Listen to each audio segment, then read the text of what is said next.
picking my heart up piece by piece. Please take it, it's my offering. You sure this what you want? I know you got everything. I promise ain't the one you want. Go get what's her name. All for your glory, you suppress the pain. That's why I choose mercy over grudges, forgiveness over being in my feelings. I'm tired of the hate, I ain't no killer. If it ain't your spirit, I don't want it anyway. If it ain't your spirit, please show me right away. I pray for the things they try to take away. I ain't no different to being different. At the end of the day, we all his children. Yeah, it's okay to be wrong. Pointing fingers ain't gonna get you home. Don't be tripping on your understanding, tie your shoe. We all trying to stand with some heavy weights. These spirits looking like my people, they some heavyweights. Speak before I think I be forgetting what I'm dealing with. Same people that killed the prophets, anointed one on the tree. If they did it to him, what they gon' do to me? So burn it all up. Beauty for ashes, what you promised me. No perfect church member, I know you can see.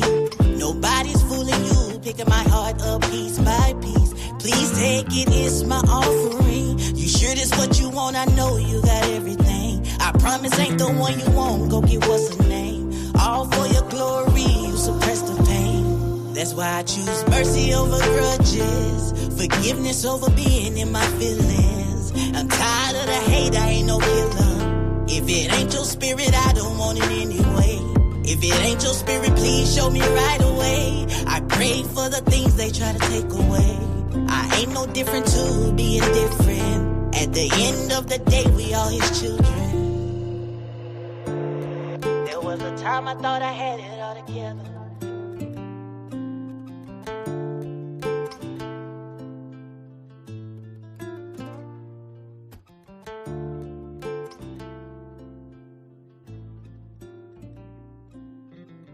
If they did it to him, what they gon' do to me? Shalom, shalom, shalom.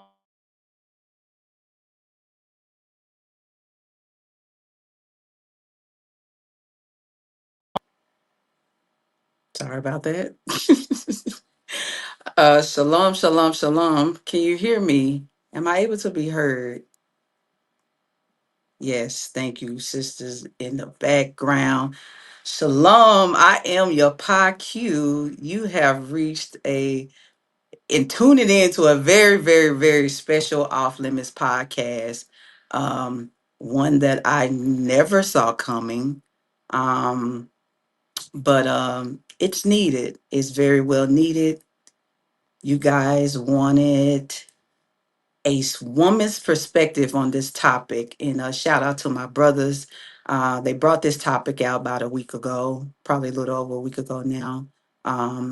On the topic, is polygyny the problem in our community? And we saw some of the comments, and the comments wanted the women to come up and speak or to share their feelings, to share their points and their perspectives. And first and foremost, all praises to the Most High. I don't know how I skipped that, but forgive me for even being in this position to even carry out this conversation. Um, my brothers will tell you this is not a conversation I could have had with anyone about 4 or 5 years ago.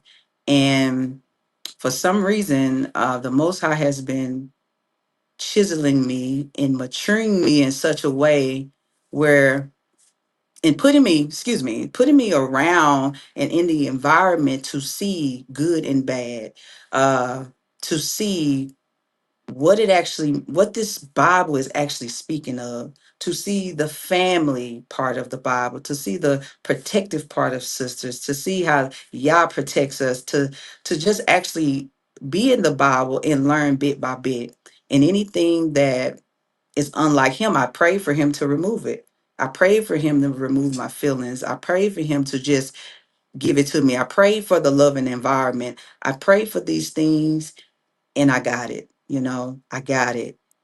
And then how he showed me he hands it is through the people that he has on this earth. It's not a mysterious thing. You're not going to get it. It's not mystical. It's real. And I'm just I'm very unworthy to even be in this position, to even be on my brother's platform, to even be, because I think we all deserve death from the things that we're coming from. And some of us have a cleaner slate than others, they have a cleaner road than other people. But for me, that is not my story. I'll be the first to say I have many faults, and I had to learn. And especially the most important thing that I have learned is covering. This is very, very important to me, very, very dear to me. I didn't know what that meant. I didn't grow up with a father. I didn't grow up with my father not being there, then my uncle stepping in. I didn't grow up with my brother stepping in. I grew up in a very much of a independent manner, or trial and error type manner, where nobody, I didn't go from my father's house to my husband's house. Let me tell you something. If the path was like this, I was like this. I was all over the place. And you know what? I had to ask the Father. He kept me. He kept me in my madness. Um, my sister brought out, like, you was with the pigs. I was, and I used to be ashamed to admit that. But when shame comes, something else happens. You know, you get to a very humble state, especially as a woman, where we think we deserve everything, even after being out there, even after going the wrong way, and even after these curses tear us up. We have to reach a place of humbleness. Not even, we're talking about polygyny, but even for monogamy. Monogamy, the statistics of monogamy, it breeds some crazy relationships. I've been in some crazy relationships, fighting. I'm Layla Ali. I'm fighting men. I'm bickering with my husband. I'm disrespecting them. It's so many roles that I've seen that I have taken, and it's a lot of our sisters that are like that. And a lot that maybe had that covering. Maybe, you know what I'm saying? Maybe they didn't have to go that route. But the Most High just has kept us all for real. They has kept us all. And my brother, shout out to Lorvins and Jay Lutch. They really, they took me in even when I was crazy, mess. I was a mess. And I can say that honestly, I was a mess.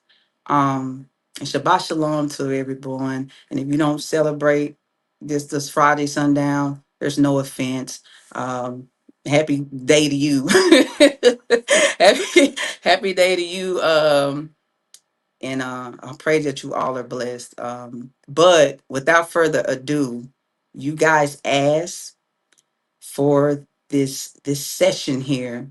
You have sent in questions. I believe we got over about 70 questions to come in. I went live on Facebook.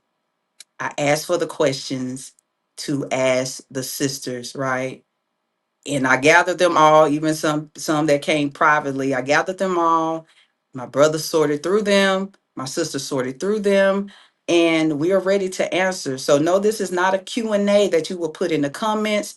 I do ask that everyone be respectful of my brother's houses.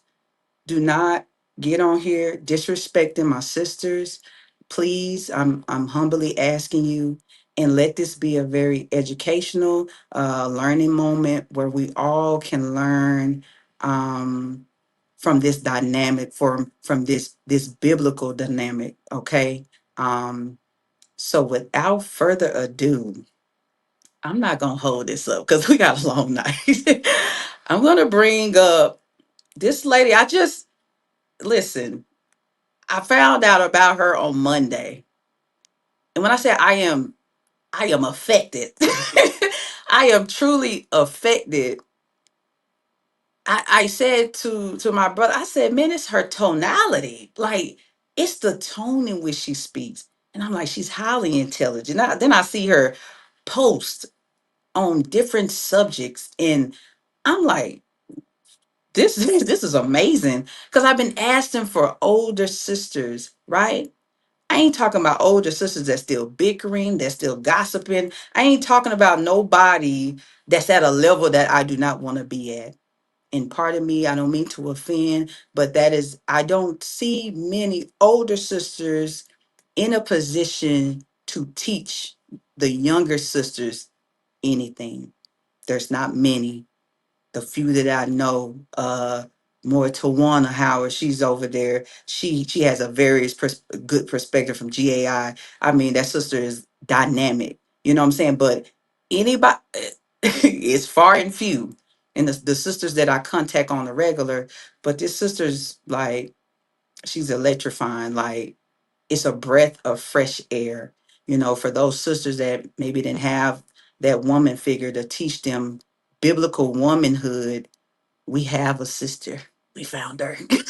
She's found, and man, I already love her. So I'm gonna bring up, before I bring up my other sisters in their houses, I'm gonna bring up Sister Deborah from the Call of Wisdom podcast.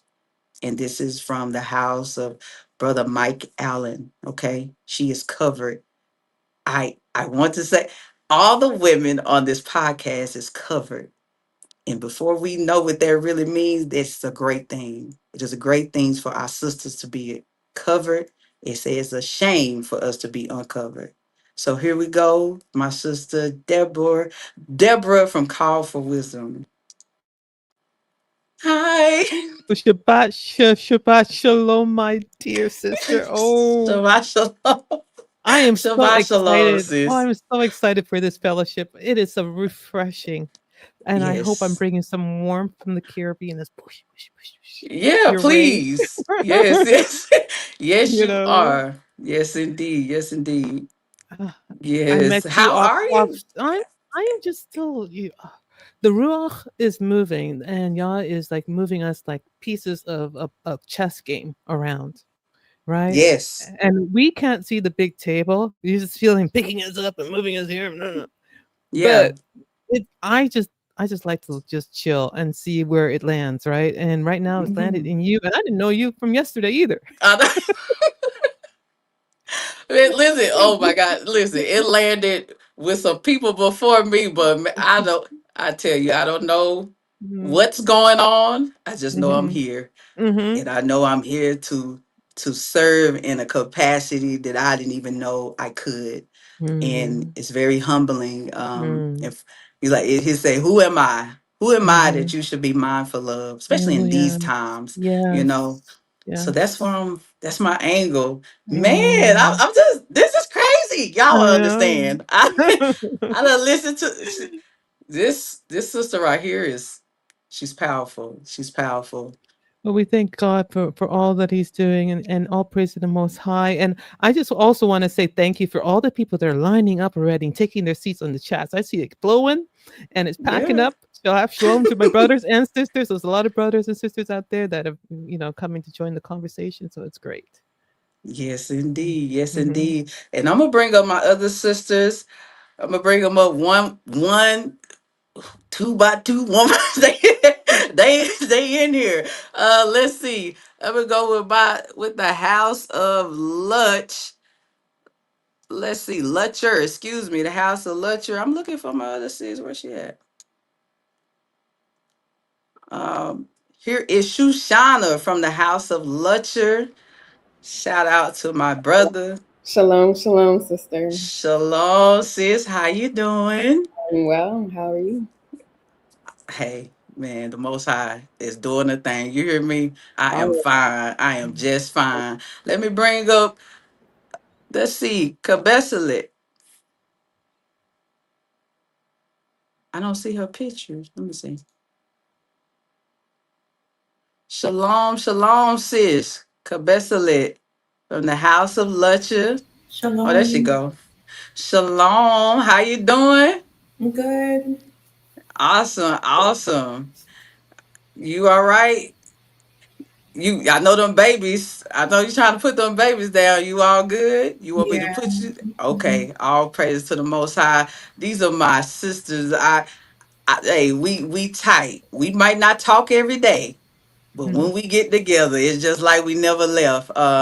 This is from my brother's house, beautiful house, a beautiful example. What it's like people are afraid to go into, they're afraid to talk about it, or they cast judgment and they don't know, they haven't experienced and things like that. But man, I tell you, you enter into this house, you just fall asleep. That's how much Mhm. peace is there. And my brother Mhm. has done a very fine job as being the husband, practicing his husbandry over his home. I say, I commend you, my brother, and may the Most High continue to bless you in your house and increase you. Indeed, indeed. Let me see. Let me. My goodness, I'm telling you, I'm doing any, mini, mighty mo because I don't want to mess up nobody's name. So let's see. Let me bring up. Let's see. Let's bring up my sister Jabina and Yased from the Hey, house of Yahuwah. Yes, yes, yes, yes. hello. Shalom, sis. How y'all doing? Good. Awesome, awesome, awesome. Another brother's house who's an outstanding brother. The character of these brothers and the way they operate in their home and the way they manage their home is just, it's just something to see, something to behold for real. It's really almost, I'd be in shock. You hear me? How everything is in order, how everything is proper. And these sisters, they just as humble as pie. They just, I just, I'm in shock. You know what I mean? I'm in shock. I'm in shock. But like I done met y'all maybe a couple times, But again, like I said, we know each other on different levels, but the love is, it's still the same. It's here. I love you girls. I'ma bring up, my goodness, y'all help me. Somebody else say their name. Look, House of a Beer. This is House of a Beer. Let's go. Let's go. Oh my goodness. This is my Shalom, sister. shalom. These Shalom. are these are my sisters here. Quit to Zai. Yeah. Cat, Ketsia, Hamania. Ketsia, and Ketzaya. Harmonia. Ketsia. Kasia. Get it right. Get it right. Ketsia and Yes. Harmonia. Harmonia. Don't pronounce Yes. that C. You done messed up. Harmonia from the House of Amir. Absolutely beautiful. They came ready and they looking good. I absolutely loved it. I'm glad y'all didn't come over here like this was a mug shot because they would have been like, see, see. Morris Man, won't they allow it. He won't allow it. I know that's right. You better represent me. You know what I mean? You better represent me. I love it. I absolutely love it.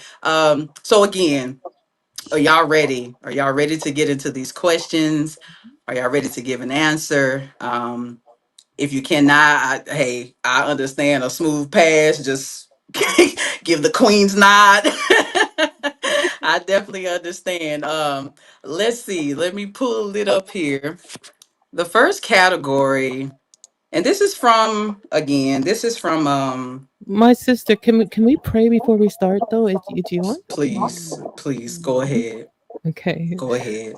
And so, Abba Father, thank you so much for the gathering of the brethren together, the sisters and the brothers in the chat, and thank you so much for directing our path so that we are coordinated and walking with you.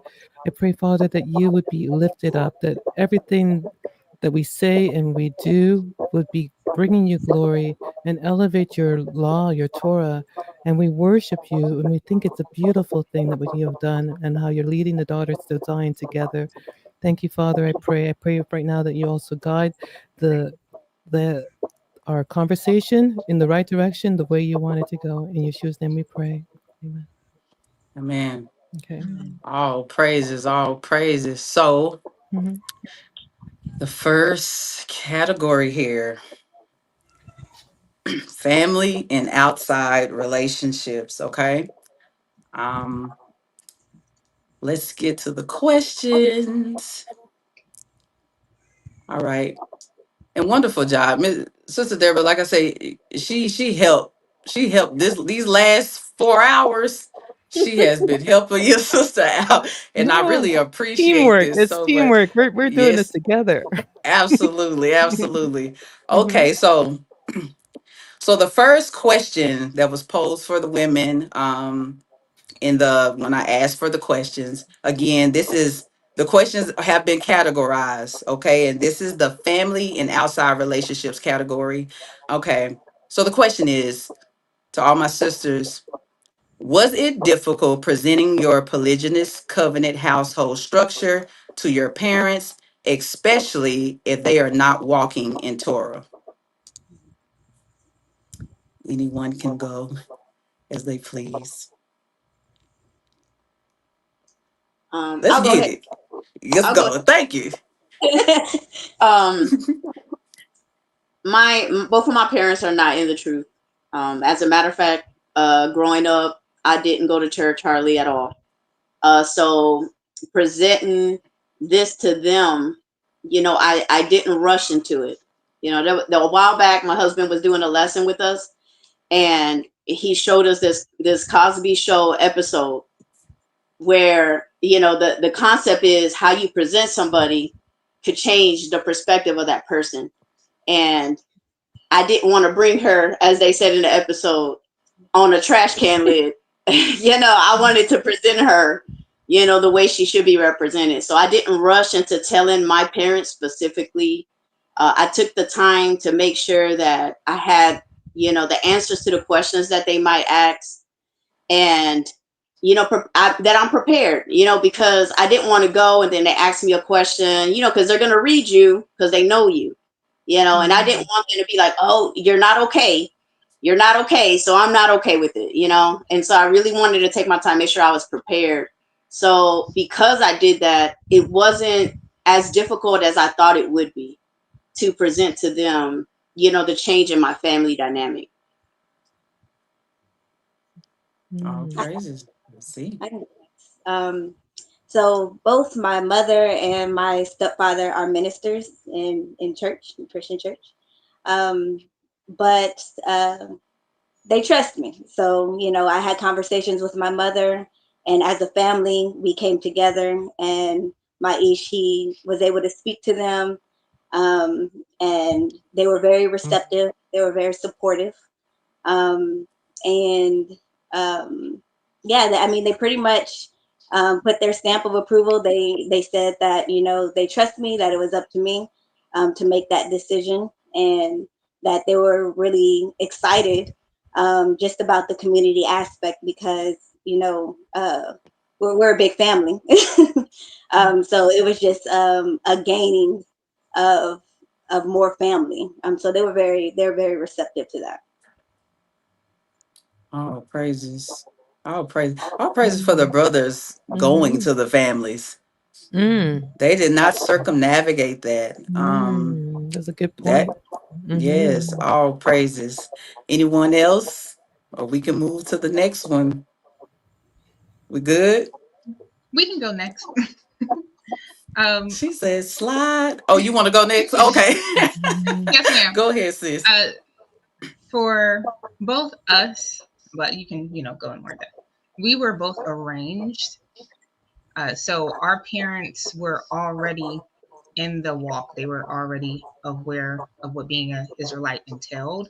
So we were arranged. Moray approached my parents, approached her parents, and said, you know, talked about that, and then we got arranged to him. My father's the one who presented polygyny as a concept to me years before, even before the arrangement was on the table. So that was something he was teaching our house about. Its practice, functionality, all of that. So when the opportunity arose, um, that was again something he put on the table, the arrangement opportunity. Awesome. Wow. All right. Thank you for that. And that's something we don't really see, right? We have gotten away from arrangements because daddies have been exiting the home, you know, and no fault of their own, because we have blamed the men so much that when you get down to it, mama did something too. Mm. And that has that's a broken part of our culture, and it'll probably keep us some sisters from a lot of stuff if they were actually arranged, if we actually focused on families. But we know the government did a great job at breaking us up. The system did a great job of breaking us up in our character and our hearts, not knowing who we are, not knowing like the backstory of us, our history. Um, we broke off a lot, but guess what? We see other cultures do it. We see other cultures build these family Mhm. relationships with Mhm. other people, and Yeah. they give their children off. They already say, "Hey, your son and my daughter, this is what we're Mhm. gonna do," and they have these plans, 10, Yeah. well beyond, like the sister said, well Mhm. beyond she even went into that. She was being talked to about. But Yeah. these other cultures, they actually do that. This is they every day, Mhm. right? Mhm. And Mhm. we broke off from that. So let's go ahead to the next question. Let's see. Um, let's see. How did your parents' marriage influence your understanding of biblical polygyny? How did your parents' marriage influence your understanding of biblical polygyny? I'm gonna ask. I'm gonna go back to the sister. Sister Harmonia. You got it. That was right. Yes, yes. I'm gonna go back to you. I'm gonna ask you that one. How did Dang. your parents' So marriage? Okay, you got the question, sis. yes, ma'am. Okay, awesome, awesome, awesome. Go ahead. So my parents grew up Baptist. They come from Baptist church, so obviously, polygyny polygyny was not a thing for them. But they just celebrated their 38th anniversary, so they've been married for quite a long time, and I've seen them come out of Christianity and into the walk, and watching their transition. Their marriage has not it's not faltered. It's been consistent. It's been healthy. It's been a good example for me and my other siblings. So I take I talk to my mom every day. So I take Twice a day. Twice a day. I take little bits of advice from her, and just how she communicates with my father, and seeing how she respects him and how she yields to him. Um, and I try to incorporate that into my marriage with Moray. Awesome, awesome. Sister Deborah, is this a question that you are willing to answer? Oh yeah, no, I think that my sisters here nailed it in the sense that it makes it easier to enter into a polygynous household when you had great examples growing up as parents. And if Mhm. they had, it doesn't matter if they're monogamous, it doesn't matter if, they didn't understand the concept of polygyny, they didn't know the words for it, and maybe they didn't have that. But they had a good relationship with each other, and especially the mother as daughters of Zion, they were examples. And I tell you, my mother won the prize. So my mom and dad had an awesome relationship from the perspective of a child growing up. I think that they set me up for marriage from the beginning. And my mother was exemplifying submission and never fought in front of me or my brother. My whole life, I've never heard an argument. If she had a dispute, it was done in private. We didn't know about it because she honored my father so much. So I think it plays a huge role, the role of parents and how we example show our children through our life every day how to relate to each other in the marriage contract. It doesn't matter how many wives are added. That's irrelevant. So yeah. All praises, all Mhm. praises. Y'all hear that? She never heard them argue. Let me say, Mhm. wow. Wow, that's beautiful. That's beautiful. Okay, let's see. Let's see. All right, this next question, do you have a relationship with your father And does he approve of your polygynous household? Shoo shoo and Kabesalet, could you please do me the honors of answering that, please? Yes, ma'am. Um, so my my situation is a little bit different. I didn't grow up with my biological parents because I was adopted. So Hmm. I told my biological father though before my adopted father because we were on the path of getting to know each other. And so with that, I also explained my walk, my faith, and he took understanding to it. So my husband did speak with him to let him know, that he wanted to marry me. And at first, he didn't realize that he was polygynous. So it is something that I shared with him. And originally, I'm from St. Lucia, so that culture is pretty much a man. He's with more than one woman, whether all the women know or none of the women know. So once I told him that, he understood that it wasn't anything that I needed to be afraid of. Instead, he wanted to make sure that I was happy and being well taken care of which I did acknowledge. And I let him know that, he treats me well, he loves me, he cares for me, he protects me. And that was all he cared about. Wow. Beautiful, beautiful. Kabesalet. So you're from the Caribbean too. Oh, you're a Caribbean girl.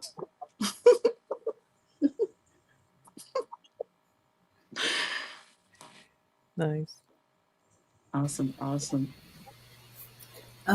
I have a good relationship with my dad, and he approved of my husband, so he's okay with how my husband. He's okay with the whole arrangement. Awesome, awesome. Thank you so much. So it seems like it's very important this for the brothers to approach the family in this manner. As with monogamy, as with polygyny, it's the same steps. Okay. I don't think the steps get skewed. They're not supposed to, at least from my understanding. Everything's supposed to be in line. Like Yeah. sis said, whether it's one, two, everything has to fall in line. It has to be proper. It's interesting what you said. My goodness, y'all names is Shoo shoo. Shoo shoo. You said they knew or not. Whether they knew or not. That's that may trigger some people. I was the I was the person I gotta know everything. Like let me know everything. Then when they tell you, you like, You don't want to hear. you know You don't want to hear. you don't want to hear it. So wow, that Mhm. was something. Whether they knew or Mhm. not. All Mhm. right.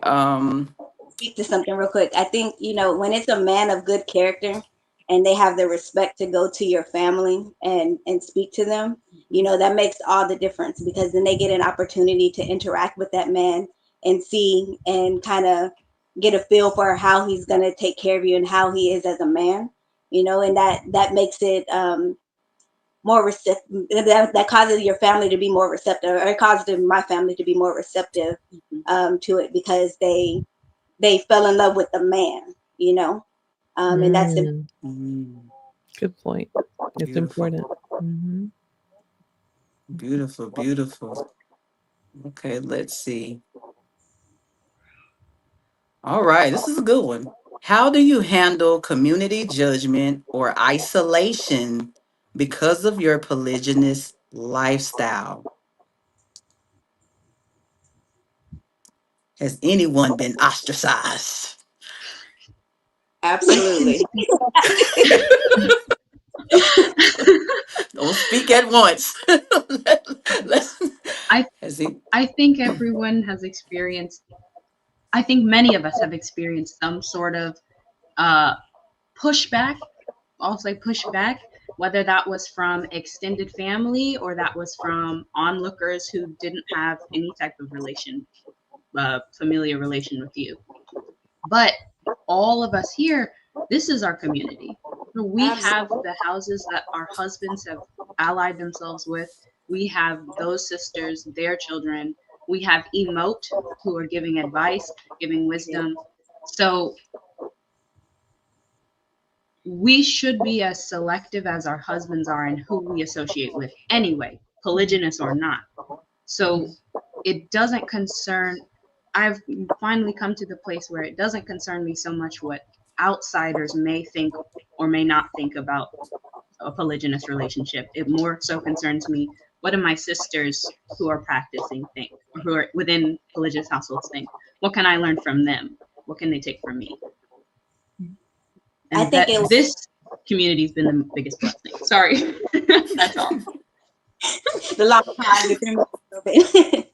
I would say that in some respects, like when you're joining a family, um, I grow to understand that it's necessary, and helping you to like cleave to that family and build with, with the people within that mishpachah. And so at first it was a little challenging because you're like, you lose friends, your family kind of takes a step back sometimes because at different points they're like, they don't necessarily understand how things flow or what it should look like. Or it triggers like trauma Right. they haven't dealt with themselves. Exactly. And so, but for me, when it came down to it, I was able to see how it was necessary because it helped me to cling to Yabina.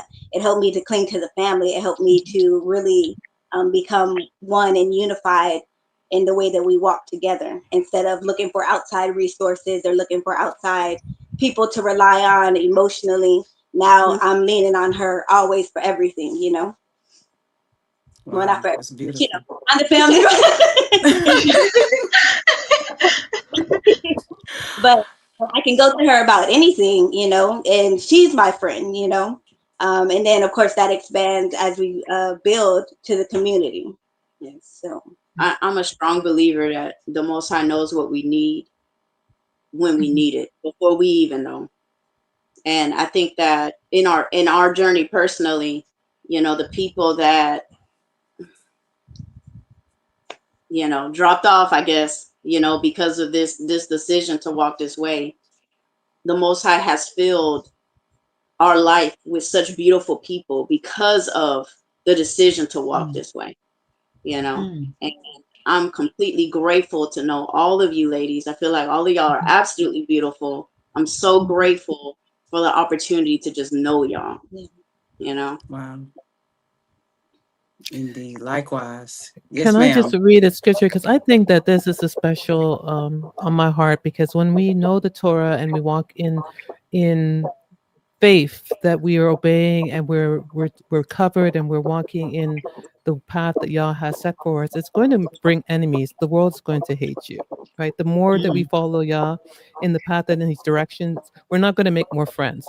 However, Matthew chapter 19, verse 29, it's always encouraging to me. And Yeshua says, "And everyone that hath forsaken houses, brethren, sisters, or fathers, or mothers, or wives, or children, or land, for my sake, shall receive 100-fold, like 100-fold, and shall inherit everlasting life."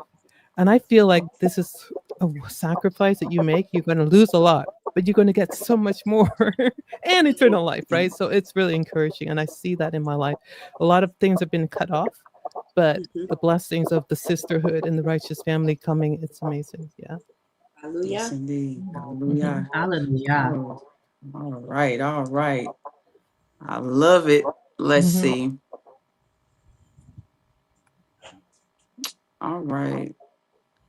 So I'm going to go to a different category. Okay. We're going to enter into a different category: household structure and operations. So these are the questions that fell in line with this particular topic. And let's go with the first question. How does your household structure sleeping arrangements among wives in a way that honors order and shalom? I can read it again. How does your household structure sleeping arrangements among wives in a way that honors order and shalom? Okay. For the House of Yahuwah, um, we have our own rooms, and my Ish has his own room. And when the arrangement is that it is our turn to spend time with him one on one, he invites us into his space, and that's pretty much the gist. I mean, the gist of it. My Ish, when we first started out, she lived in a separate house for like the first year after walking in this, and my Ish was very strict on his schedule. It was like clockwork, boom, boom, and that really helped us in the beginning to just know what to expect. But as you keep walking in this, you start to see what each other needs, and you stop focusing on so much of what is it that I need or what it is that I want, and you start preferring your sister. And so over time, the respect came from respecting each other needs and respecting our Ish even more, because we watched how he made sure that he was a good steward over what y'all gave him, making sure that we both are okay, that spiritually, we emotionally, we're taken care of. And we have what my husband would say, a no gag order. When it comes to the intimate things, we don't talk about any of that out of respect, And I think it really Indeed. helped us even building our love for one another, because I know that she's thinking of me, she's considering me, and she knows that I'm considering her. So it's not a battle. It's like, hey, whatever you need, Yeah. like get the time you need, because I love you and I want you to have that, So it just really builds the relationships within the family. So Wow. The level of selflessness that you have to have, I am I'm in awe because, man, some of us wouldn't want our sister getting a piece of bread with some butter on it. You know what I mean? Be like, she ain't got nothing to eat. That's her problem. like,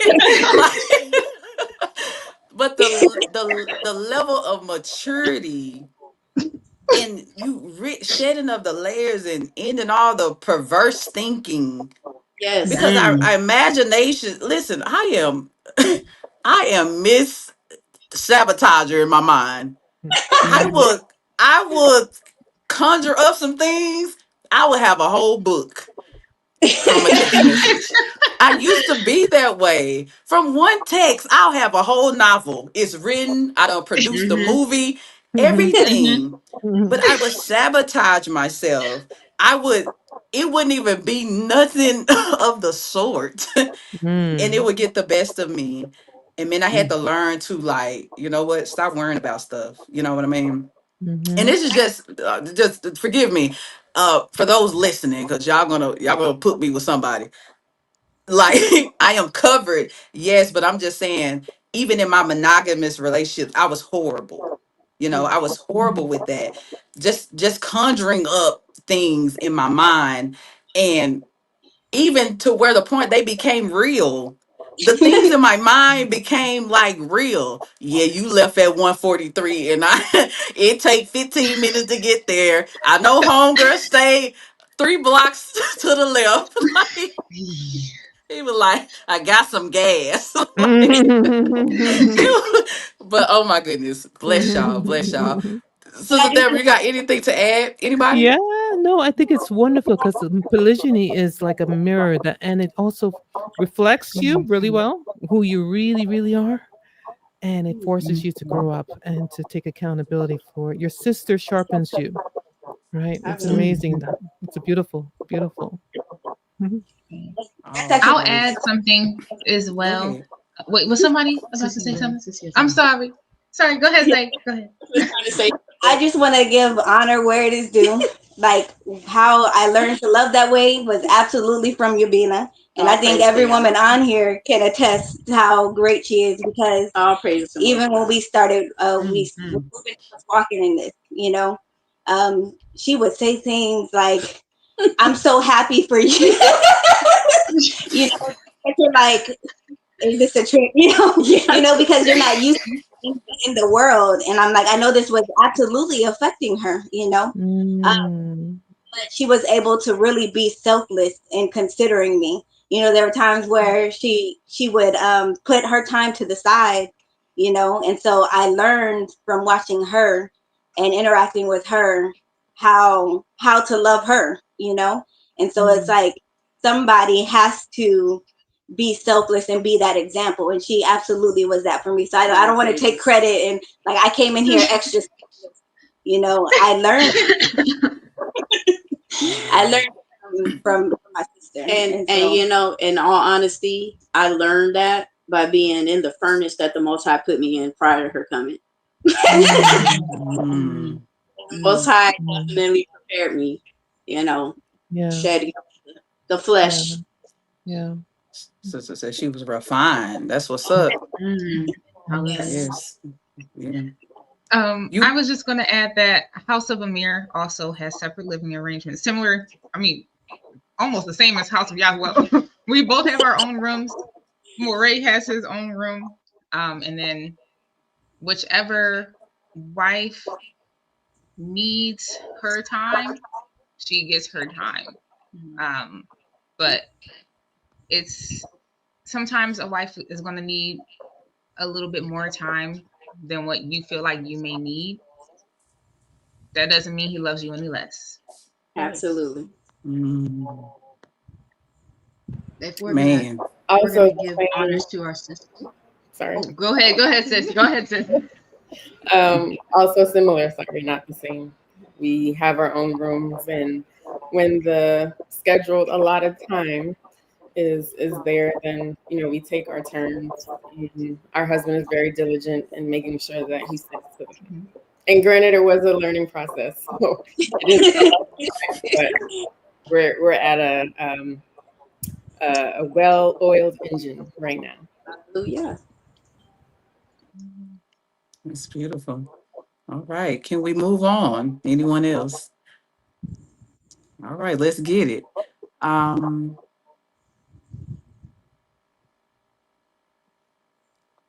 okay. Does one wife have greater household authority, or is the structure equal under the husband's headship? That is In a Moray's, question. Sorry, Go ahead. sis. Who's talking? Go ahead. in Moray's house, um, rank would be determined by the arrival time of a wife, like when that wife married him. But because we are only about 8 months apart, Yeah. 8 months apart, there's not a significant seniority. So although there might be one area where she takes the lead in, or I take the lead in, most issues or most household tasks we discuss amongst ourselves and agree upon an outcome. Right, awesome. Sister Yeah. Deborah, I want you to highlight something. Go ahead, Mm-hmm. whoever was about to speak. Go ahead. No, please let Emma talk. Please. I know that's right. It's something that it's something that you discussed. I believe this was a post, right? Mm-hmm. You had I guess you were saying, the lesser, or they thought somebody was less than, Mm-hmm. because we're gonna mention the word concubine here. So everybody don't freak out in the comments. Oh my gosh, we understand these things are in the scriptures. And Yeah. um can you please shed light on that, in the mindset, and Mm. what's in Torah for the audience, for us? Because when you brought this out, I was like, man, this sister cold. Like, it was amazing. So I'll yield to you. Well, there is different roles in a man's home, and for our sisters, it's none of our business. Let's put it that way. What he decides to put you in. It's like you're applied for a job, and your job is called a wife. And welcome to, the house of Amir and the house of Yoel. And you guys have got a CEO going on here. And he is the CEO, and he positions his women as he sees fit, right? So what you conjure in your head as being too low is really a heart issue in your heart. Mhm. And we're talking about modern day women, right? So we don't use the word concubine, but so you get that out of your head. But a man has a right to have his roles for his women and how he sees you, and he gets promotions, and he withdraws his presence if he has some punishment or some correction to do. That's his business. But as sisters, we're all his women, his ishas, equally. And that's the point of the post, is that it doesn't matter what he calls you, tomato, you're all his women. You all carry his name, like Isaiah chapter 4. But the key there is we should be fighting to be the servant of all. He said, if you want to be the greatest in the kingdom, seek to be the servant of all. So we should be rushing for the lowest position, not the highest position. We should be fighting each other, saying, no, no, no, I want to wash your foot. No, I want to wash your foot. No, I want to wash your foot. You know, this is the attitude that reflects the heart of the Messiah, who left everything, came down to serve us and to wash our feet. And so this is not about, I want the status of first wife and I want to be the one in charge of all these other little women down there. No, this is not the heart that God wants for us, right? So although there are terms in the Bible for the statuses of wives, and even slave women were wives as well, right? Hagar was a slave. She wasn't a concubine, but she was a slave too. But this doesn't matter. She had a husband. And we have a husband, and it doesn't matter the status, because we all serve him the same. We submit the same way. We love him the same way. We're supposed to not have sex with anybody else. He's our husband. We commit adultery if you go outside.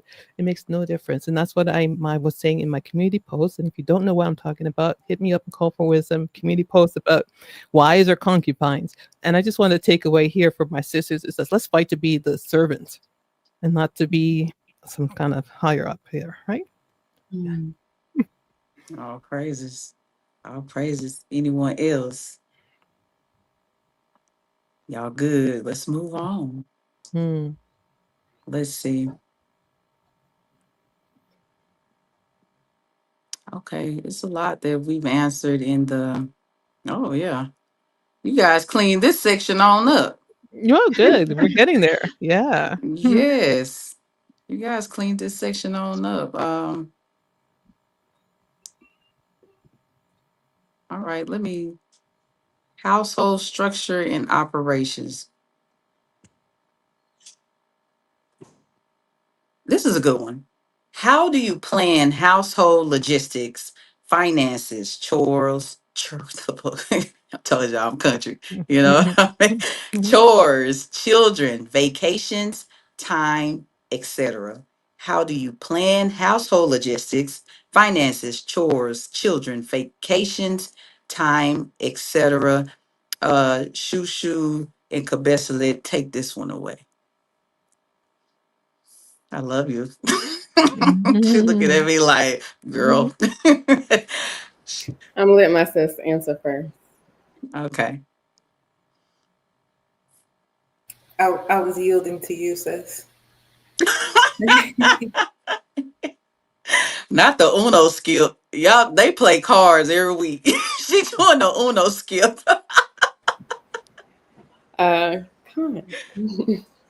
But as far as logistics, we have different work schedules. So if something needs to happen throughout the week, such as appointments, we make sure that we correspond with each other so that nobody's stepping on each other's feet, that vehicles are available, so on and so forth. We know who's going to take over, if you will, with the children and any other tasks that need to happen. Finances, that starts from the head. So we actually have a conversation coming up here soon, just diving into budgeting and things of that nature and what we could do better in that area. Time, again, just touching back to having that set apart time with our husband is always talked about, and we pretty much don't do anything on the fly unless it's like going down the street to the store really quickly, but most things are planned.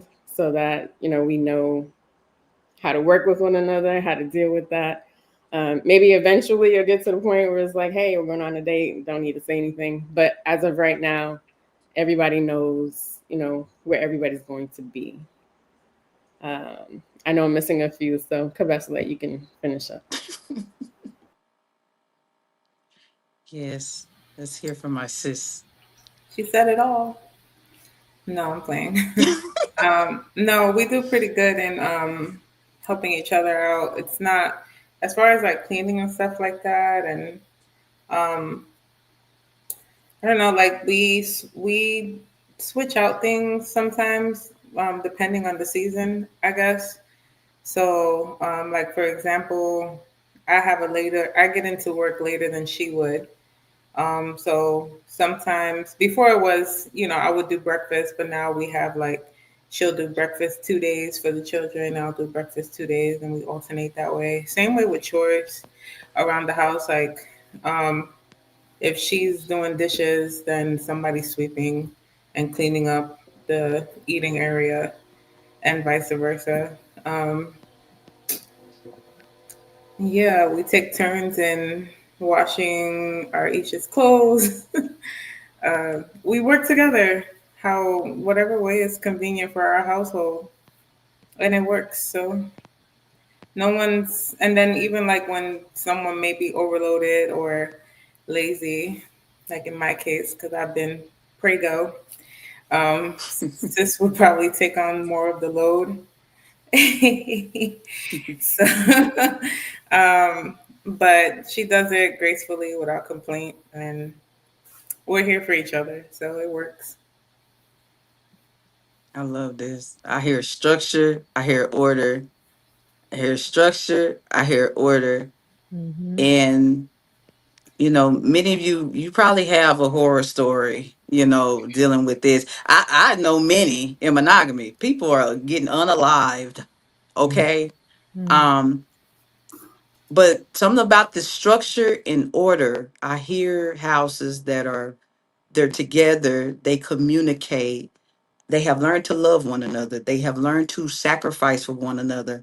They have learned to tend to the other's need, all for the sake of their kingdom, all for the sake of Mm-hmm. their husbands, all for the sake that, hey, if I whatever I'm doing it to my husband, I'm doing it unto Yah. So all for this sake, man, this heavy. You know what I Mm-hmm. mean?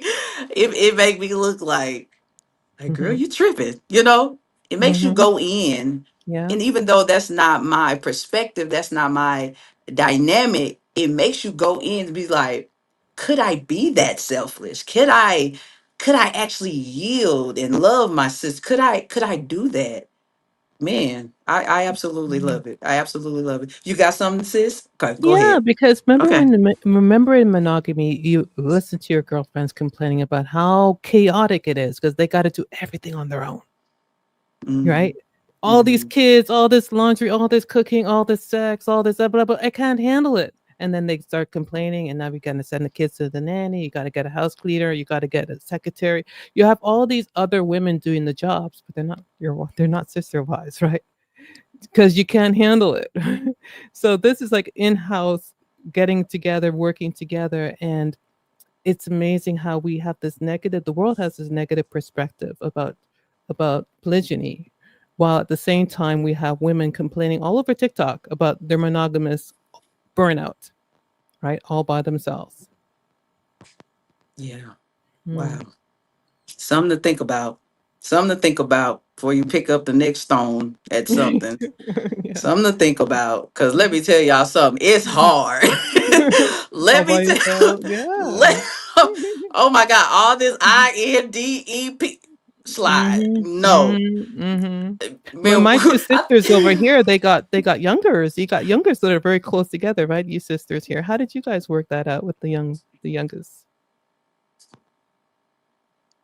Yabina I'm gonna and need. yes.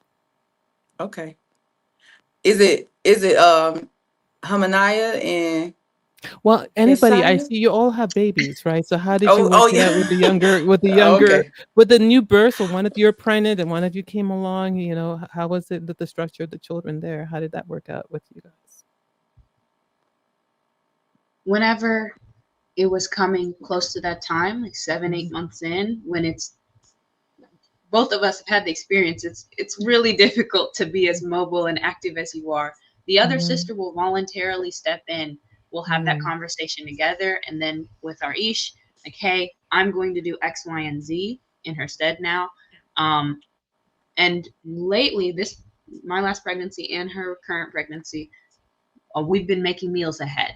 So the planning Mm. starts earlier now, so that when Mm. she is resting, it's not overwhelming. When she is on her set of part time after baby gets here, it's not overwhelming for me. I just take Mm. something out of the freezer we made months ago, and vice versa. So Mm. that's been really, really helpful. Can I Mm. will add a motto we have is like, see the need, meet the need.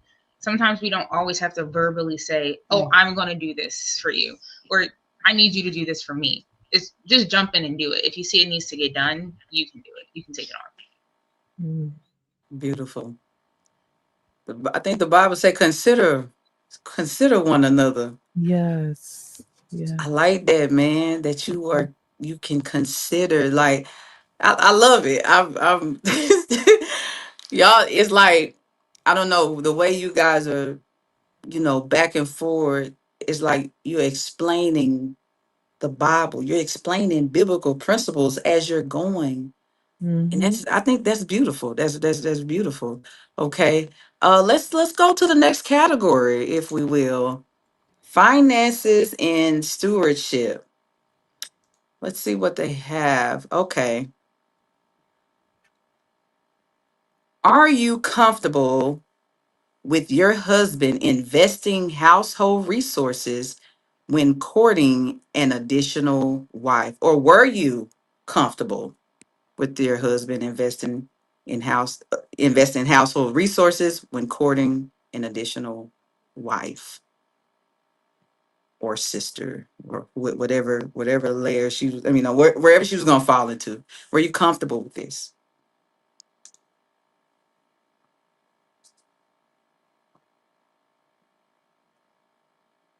Any, mini, mighty, mo, catch your tackle.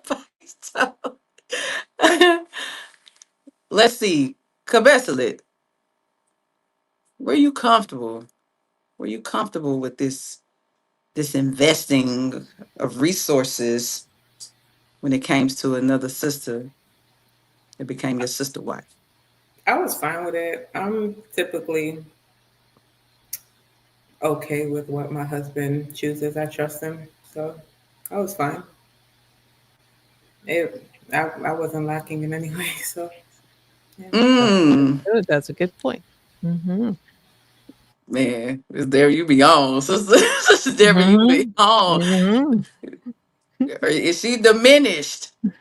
That's Is a did that's that was the law, right? That was the law. Did you lack anything? Exodus 21 verse 10. Did he diminish you in any way? No. Not in any way. Well, there you go. awesome, awesome. Mm. Anyone else? Did you have an issue with the $100 being spent on the date? Did you have an issue? Everybody saying no. We can move on to the next question. Uh-huh. That was okay. Let's see. How are expenses divided or managed in your household? How are the expenses divided and managed in your household? In HOA, all the adults who have who receive a paycheck like from outside the house, they're going to contribute a percentage of that paycheck to the house account, the house bank account. All adults also have their own individual bank accounts. The amount you contribute is going to vary based on the season you're in or the discretion of the patriarch. All right. All right. Anyone else? Y'all been Best, let's go. Let's go. I heard your static. Relax. That was a mistake. Oh, you Hold your did. question. No, but it's pretty much the same. We contribute our finance. We contribute a percentage of our finances, and um, everything goes. Mostly everything goes in one pot, so the house can be taken care of. So, yeah. Awesome, awesome. I thought they say women hold on to that money. Y'all trust y'all husband a lot, don't you? Y'all ain't got no separate accounts. Y'all ain't got. That's why we're Y'all here. ain't, That's why we're here. you ain't got no piggy bank in the soil out there. I mean, even for us, we have our own accounts. However, we collectively have a common goal. So if that Mm, common goal involves a little bit of extra financing, we're willingly going to give our money to the financing for the house. To the vision. I mean, it's if you're with your husband, then you're with him. If you gonna give him some money, you can give him some money. You don't gotta be a penny pincher. awesome, awesome. Praise the Most High. Let's see. Let's see. I think we're good with that. Let's go to you know it. We some nosy folks. You hear me? But let's go to this man. Okay, let's see. I'm gonna see how I'm gonna approach this. Now this section of the questions, it was deep, right? Mm. Y'all asked a lot of these questions, right? Um, no, let me see. Did you want to? I'm sorry, sister. Did y'all want to go? Did y'all have something to add? I did it because it was a feedback. Pardon me. I'm sorry. No, no, no, Okay. no, no, no. There's a lot of questions to choose from, so go right ahead and continue. Yeah, you're doing great. Ye- Okay. Sister Yabini and y'all say it. Y'all Yeah. want to add something to the Pretty last much, question? yes, it's very similar. It's very similar to House of Amir. The only thing I would add is that, we have monthly finance meetings where we sit down and we kind of discuss, the finance. Yosef does that every month. And we include the children so they can learn how to manage money. And we Mm, make goals and then we work, to that for that goal, so that the next finance meeting we can, reevaluate if we met the goal and what do we need to meet the goal. And everything goes in one pot as well. It kind all of praise. reflects a lot like a corporation, you know. I love the you're building a kingdom, private corporation of your family. It's wonderful. Absolutely. Okay, let's see. So let me go back. Let's see. Israel, y'all nosy. Y'all get a little intrusive. But I think this topic of intimacy, it just runs in our head, right? You soon as a man say he wants something else, oh my God, you're lustful. You got a lust demon on you. All this swishing and swatching. What about their pH? What about the? You get real intrusive on Mhm. people's lives. That I don't Mhm. even think some of these questions would come about in a monogamous, like you wouldn't dare ask this for somebody that's, they're in a monogamous relationship. And Mhm. we're talking about biblical in order, not inordinate monogamous. Like you wouldn't dare ask these questions, but for some reason it gets thrown over on the polygynist side. And Mhm. I don't know why, but sisters, like I say, you can do the queen's nod if you're gonna pass this by. And let's get to it. Let's see. Um my y'all are something else. Um I think this is good. Are you able to remain emotionally grounded when your husband builds a covenant relationship with another woman? Were you able? Sorry. I'm gonna say, are you able? I'm gonna ask Sister Deborah, are you Mhm. able to remain emotionally grounded when your husband builds a covenant relationship with another woman? Mhm.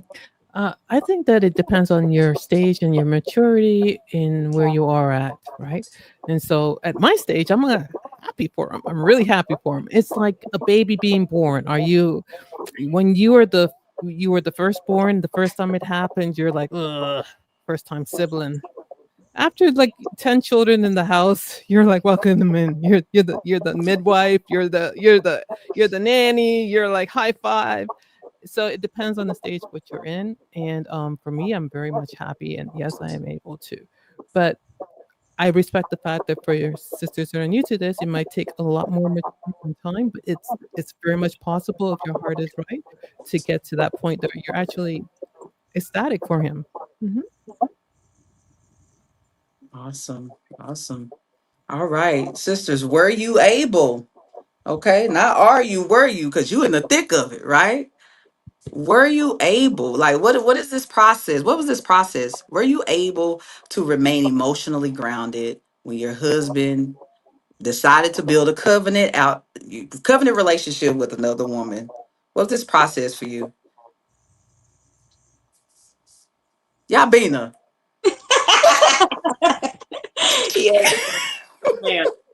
Um, in all transparency, I think it was very difficult for me in the beginning.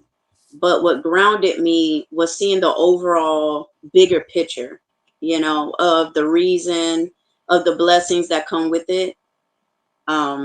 And scripture definitely tethered me down to the ground and held me down in those moments where I felt weak in the moment, you know. Um, I definitely learned through this process how to really cleave to the Most High and really make it to where I don't make myself the idol. What I feel in a moment, Mm, or how I feel in a moment, because emotions come and emotions go, but they don't ground you in scripture. You know, they're a huge distraction and stumbling block if you surrender to every emotion that you may feel. And my love for Yazayat and my love for Maish definitely helped in those moments. Not to mention, I have daughters um, that at the time were teenagers. So I knew that they were watching their mother very, very close. How is she doing? Because that would definitely gauge for them how they should feel. And that definitely helped me as well. It was very convicting because I knew that they were watching every moment, you know? And all of those things really sharpened me in this, where I can say now I'm absolutely emotionally grounded um, when it comes to their covenant relationship. all right. All right. Anyone else? I'll be a little Um, transparent. For myself, it was in the beginning. It was like, oh yeah, I can do this. This will be great. Have a sister wife. At the time, I was pregnant, and so I would joke around like, when are you gonna get another wife? Because like someone needs to come do dishes. Because joking about being funny. Anyways, and so I swore I was like, yeah, I got this. And then Mm. you press play and it happens. And so I had some challenging moments. Um, in the beginning, like I was rooting for my sister, and I was like, I saw good in her and like actually wanted her to be a part. I sacrificed a lot of time and you know, things, to allow for their relationship to grow. But then like towards like in the middle, like I started like doing a lot of things that I shouldn't have been doing, like comparing and stuff like that. And so that's where things get like a little foggy. And so there was a lot of things that I had to learn. And there's where I thank my sister Yavina because the woman is full of wisdom. Mm. And she would be someone who I would like often go to and seek to how to handle things. And also like she's a veteran. She's been in the marriage for how many years, sis? 20 plus? 22. Right. So I was definitely going to her for some advice, and she would she a lot of the wisdom that she gave me would help to bring me out of these, and then also listening to the counsel of my husband. Um, and so when you let go of pride and your ego and your selfishness, you can kind of come back above water. But as long as you're holding on to that, you're going to stay drowning and keep on going into the deep abyss of the ocean. Yeah. Um, so it can be challenging, but again, it's you have to be willing to go beyond yourself and sacrifice of yourself for someone else. And Mm. I can admit that I'm still like learning things and I'm still learning to get past some things, but we've come a long way. And in my opinion, I think, we're getting along well. So yeah, it can be a challenge, but again, it's all about yourself and what you have to. At the end of the day, it's you got to come back to yourself. It's not anybody else. It's really you and what you have to conquer, what you have to get. You got to get over yourself. Like Sis says, you got to stop making yourself the idol. Mm. So when you are thinking about like yourself in that manner, like you got to be honest with yourself. Like who are you? Like you're really not that special. And I don't mean that like in a demeaning way. I'm just saying like you're not God, and the world doesn't revolve around you. So yeah, that was my challenge. Yeah, and you have to consider the scripture says that, Yah is love. So when you're walking in something like this, it really tests if you're reflecting him, Mm. you will know them by their fruit. You will know them by how they love one another. That's what the scripture tells us. So Yes. all of that is very paramount. I feel like it goes hand in hand. If you're following the Most High, that you will learn how to love because He is love. Man, heavy. Yes. I Can will I? also, Can, I'm sorry, go ahead, sorry. Eva. I just think that for the sisters that are maybe listening that are having a hard time, and those who are just curious, it's it's amazing how much programming we have been in Western society to react a certain way, because we've been programmed through the movies and through the media and the songs and everything to reject a man who is polygynous in nature and his interest in another woman, to see that as negative, right?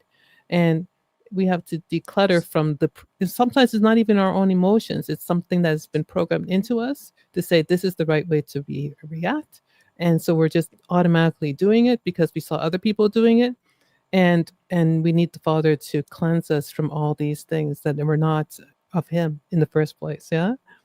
And I just Mm-hmm. wanted to say that. Praises, all praises. Anything else? I mean, I put y'all back on mute. It's just like a feedback coming. Okay, you good? Y'all good? Okay. All right. Let's see. Let's see. Goodness, this feminine health question, and it was asked a few times, so I know y'all are concerned. Let me Um, can I help you out with that one, because I know you're trying to avoid it, please. but you can't avoid it. It's an elephant I in the can't. room. No, I was actually. I'm like, this is for her. Please, please It's take it not, away. and it's not something that y'all didn't address either. It's in Leviticus 5. There's cleanliness laws, right? There Mm, is Leviticus 5. Yah has thought of everything. The Torah is full of instructions. And part of these instructions are for our benefit. And so I suggest everybody goes and reads it and studies it. It's part of the word, and it gives instructions about how to stay clean within a group of women, right? How to do this And if we follow the Torah, we will be safe. When we go outside of the instructions, we get ourselves in trouble. And so sometimes we've forgotten that Yah didn't put the cleanliness laws there just to irritate us. He put that there for our protection. And we think right now we're modern and we don't need that anymore, right? But something that we have to consider, and the STDs and the yeast infections and the other diseases that are going out there, a majority is of it because we've forgotten the laws that Yah has put for our protection, and we're doing things our own way, the world's way. Yeah. And so in a polygynous relationship, it's easy, it matters even more that we don't cross contaminate each other. And we think that we're all cool, right? We think we are, but Yah didn't. We don't know what we don't know. So we have episodes on Call for Wisdom about that, and even articles too. I suggest you read it because this is not about a Bible study about STDs, and Leviticus 5. And call out to Brother Mike Allen, my cover, about who's writing a book about threesomes and all this great stuff. So it's coming up soon next year. You guys are gonna go dig into that, and how I think that if we follow Yah's laws, especially for women, when we have on our menstruals, and when we have after intercourse and sex, what you're supposed to do, have a shower, change the sheets, follow those laws, you can save yourself from a whole lot of trouble down the road. Okay. All right.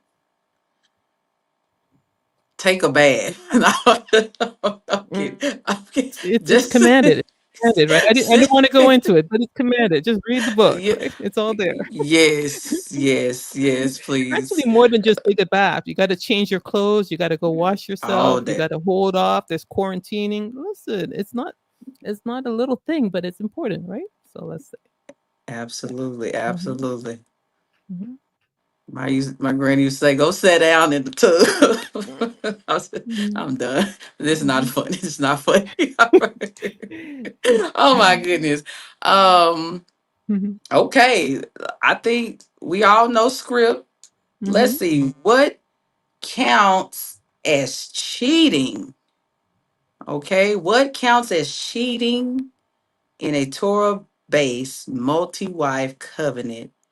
Um, so if you're saying wives, I guess what counts as adultery? I guess that's where we're getting at. Sister Deborah, go ahead. Take that away too.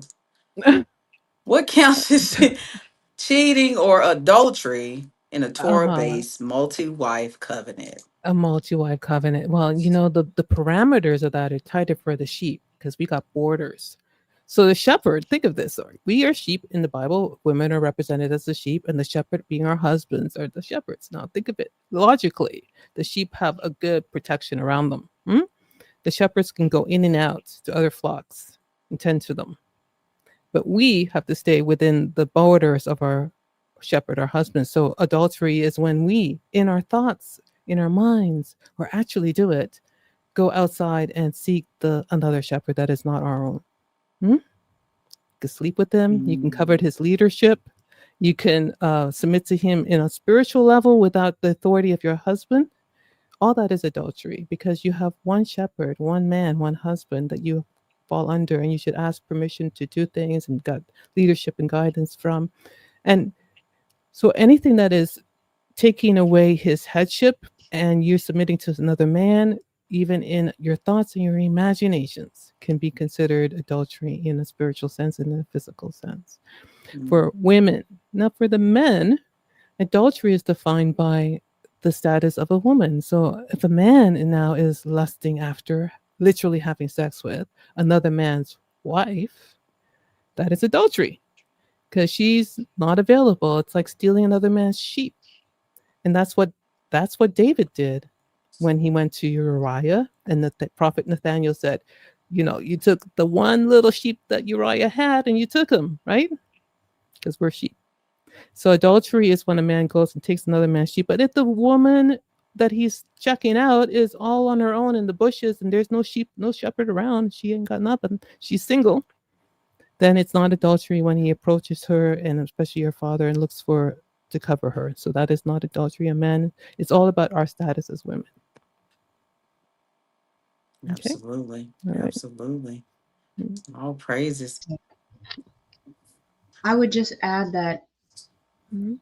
if your husband is polygynous and Mhm. you are under him and you've accepted that, you also there's an amount of discretion he's going to have with the women he's engaging with and at what time and where, that you have to accept as well.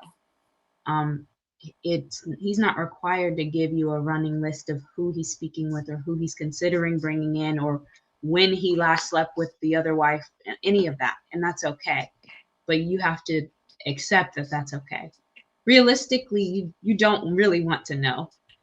And so because of that, just as Ima described, there's very little on our end that we would consider cheating. I think almost nothing we would consider cheating or infidelity from our ish. That's a very good point. And you remember when David did what he did with Bathsheba? Did you hear of his other wives complaining about anything? They kind of Mm. mind their own business, right? Yeah. Right. Mm. Wow. Mm. I done made that point a lot. I said, when they get to talk about, well, Rachel and Leah, they was arguing and stuff. I said, but you ain't never heard one of them say, why is she here? Like they knew. They knew Yeah. why the other was there. Yeah. Oh Yeah. Lord. Oh, I yeah, done you're good. just You're good. You're yeah. good. Okay, yeah, they knew why the other was there. There was never a question of what you doing here. It was more like, man, the girl having all these kids. Give me some of that potion. Give me some of that tincture. Like, cause I'm trying to have a baby too. Like, I'm trying to do this. Yeah. That's Yeah. why I saw, Yeah. because they wanted that That's a time. They wanted virgin. that, they wanted to bring forth, they wanted to duplicate this man so bad. They argue about how well that one was going to duplicate the other. She said, slide Mhm. some of that juice over here. I Mhm. know you've Mhm. been taking it. I know you I know you see me struggling. And guess what her sister did? Mm. Here. Here. Mhm. That's Mhm. beautiful. She ain't keep her Mhm. in her way, Mhm. so that was beautiful, you Yeah. know. Okay, let's see here. You got some? Okay, let me unmute y'all. Sorry. Go ahead. There's a verse that always comes to mind when this topic comes up, and it's Sirach 3:23. It says, "Do not meddle in what is beyond your task, for matters too great for human understanding have already been shown to you." Hmm. Mind your That's a business. beautiful one. I love that. Wow. Hmm. Mhm. Mhm. All praises. All praises. All right. Anybody else? We good. All right. Let's move on. I like this question. For those sisters that have daughters, would you? I'm sorry. This section is children and parenting. Okay, children and parenting. So the questions under this category is: would you entrust your daughter to a righteous married man? Would you entrust your daughter to a righteous married man?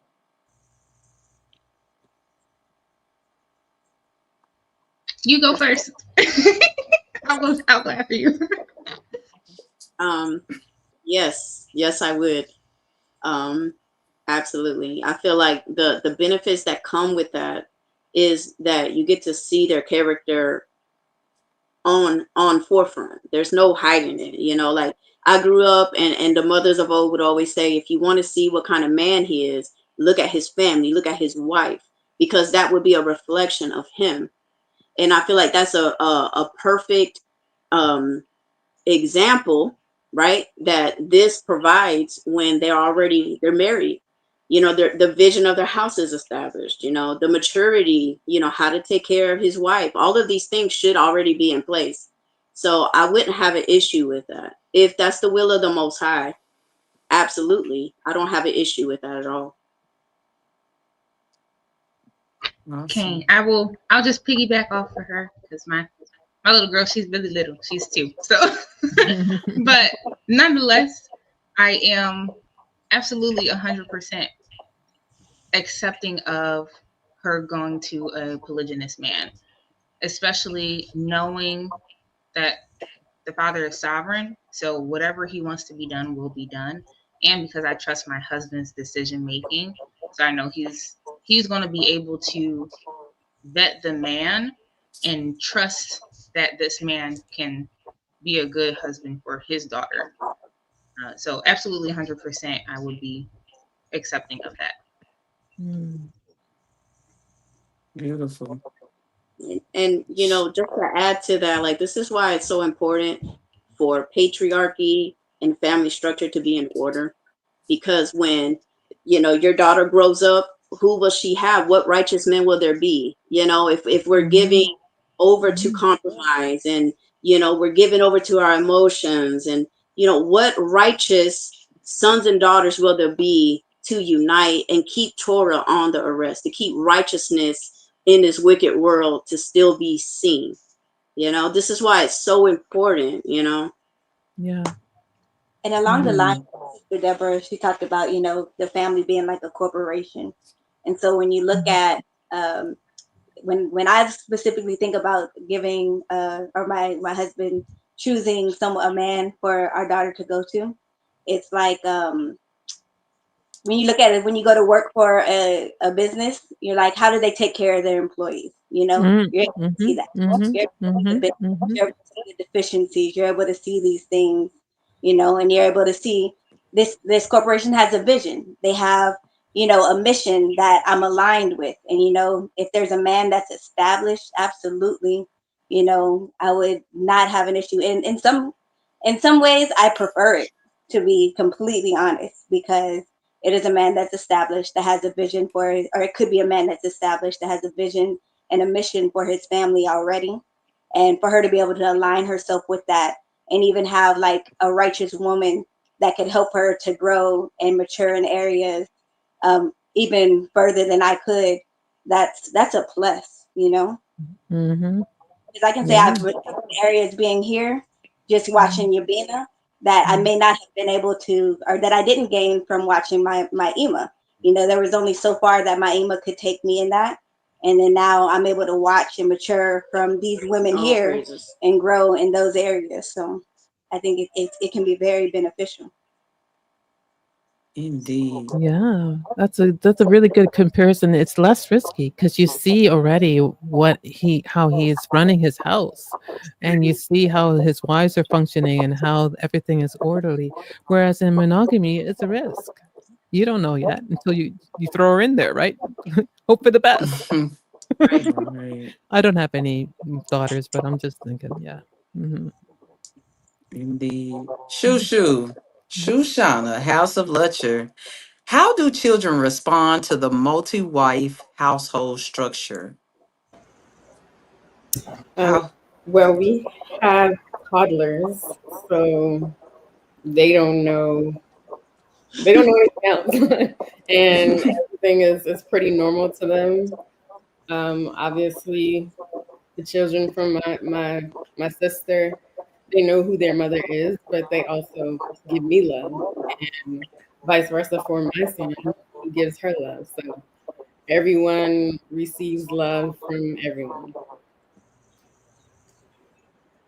Hallelujah. Right. Awesome, Right. awesome. Yes. Reminds me of that scripture that says, lest you become like a child, you know.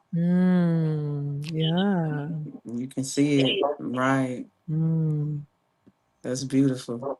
That's beautiful. I think How you about can. Edie? There Go can ahead, never be sis. too. There can never be too many mothers, right, for a child. Yeah, that's right. Mm. Cabessa, anyone have any prior children that they was like, what mama doing? Like, what you talking about? What you mean? What you mean? I have a 10-year-old. Wait, no, she's 9. I have a 9-year-old. And she was about 5. So she didn't know, but as she started getting older, like when by the time sis came in, she was a little older, and so she was she would ask, um, who this is to her, and um, I would just explain to her that you know my husband has 2 wives. This is his wife too, and so it's crazy how much understanding she has at the age that she was, you know. It was like, oh, okay. And so like she understands that. So when she comes over and visits, it's not ever like an issue. She like the little girl like really like, oh, okay, yeah, this is his other wife. So, and she's not in the the faith.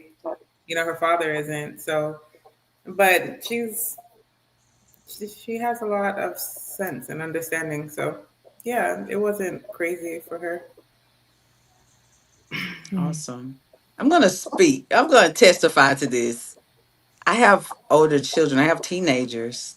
I have a 15, 14, a 12-year-old. Don't worry. I got a school bus full of kids, okay? But entering into your homes, the house of Lutcher, and coming in contact with the house of Yahweh, and we've gathered house of Amir. First, it was the house of Lutcher, where my girls, I was 15 or 14-year-old. When they're there, they looking. They was looking at me. I was like, like, hold your peace, But they loved it, because once they saw. And then I think next we met House of Amir and House of Yahuwah. By the time we were done with the House of Lutcher, them being around the kids, them picking up the babies and stuff like that. I asked them, I came home and I asked them, I'm like, how did this seeing this dynamic make you feel? Yeah.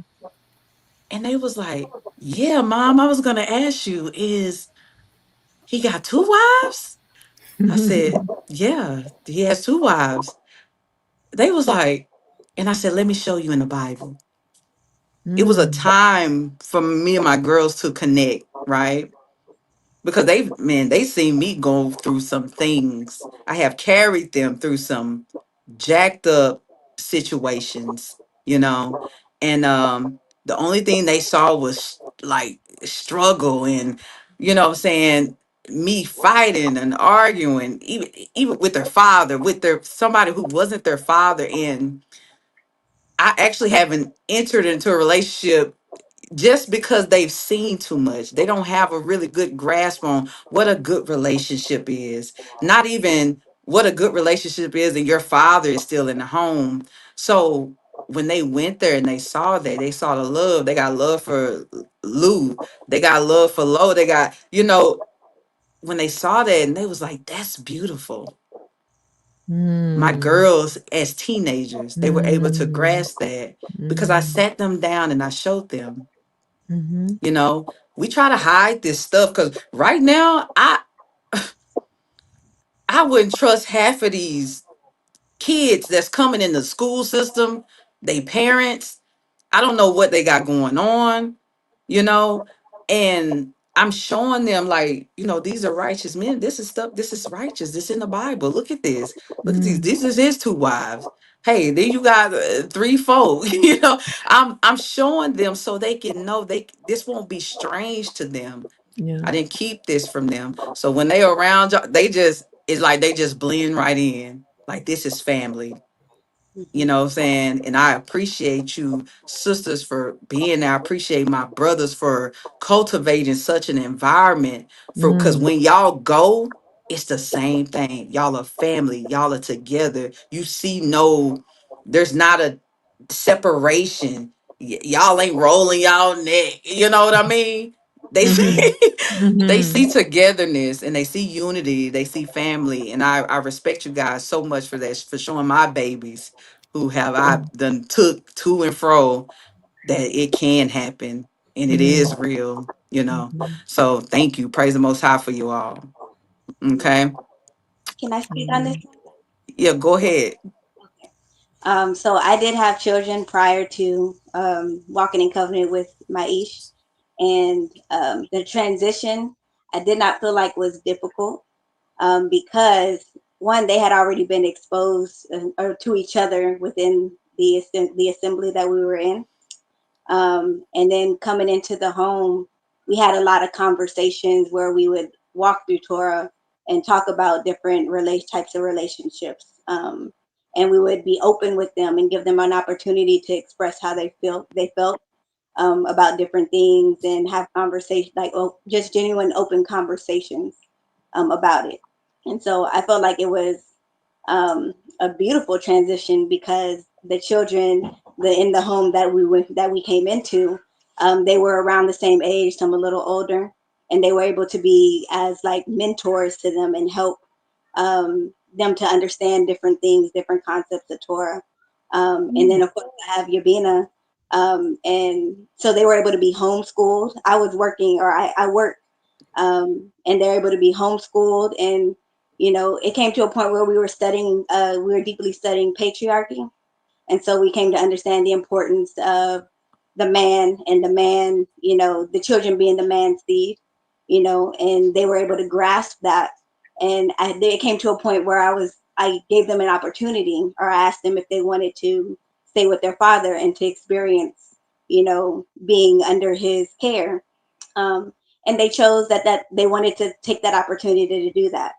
In doing that, though, they were able to go back into the home and recognize different things that were off, but also they excelled in school, because Yavina had been homeschooling them, and so they went back into the school system and were far ahead those in the school system. So that it was just, there were a lot of benefits from it, Beautiful.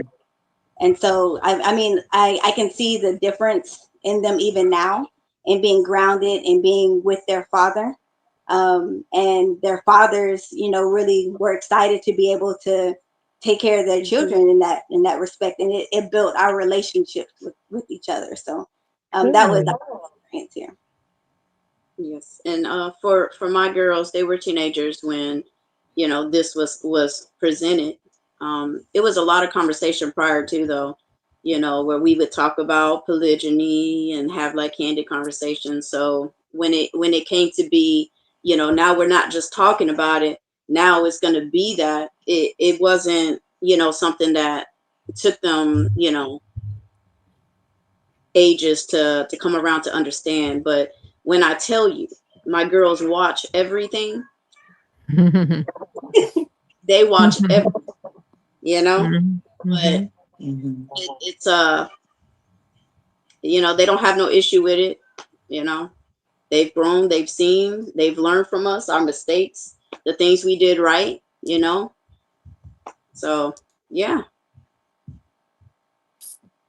Awesome. Man, let's see. Let's go ahead to the next category. Emotional and spiritual maturity.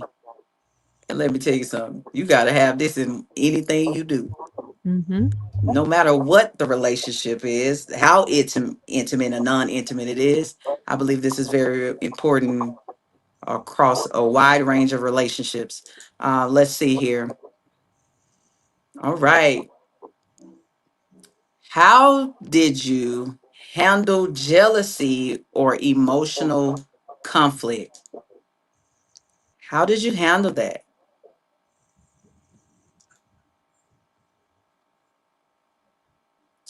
Or how should you handle it? Let's go, Sister Deborah.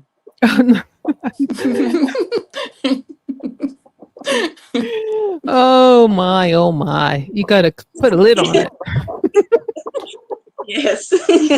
That's all there is to it, because we don't have, we don't have a right to be jealous of something we don't own. Woo! Yes.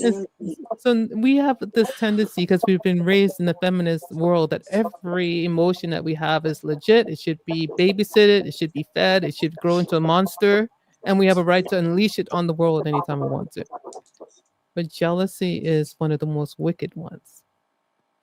Sister's laughing over there, right? You guys know it's one of the most cruelest one. And we got to nip it in the butt. So how do you handle it? You repent from it like all other sins, and ask the Father to change your heart. And I know He does, because there's testimonies of how little by little, as years go by, that part of you disappears. Isn't that true, sisters?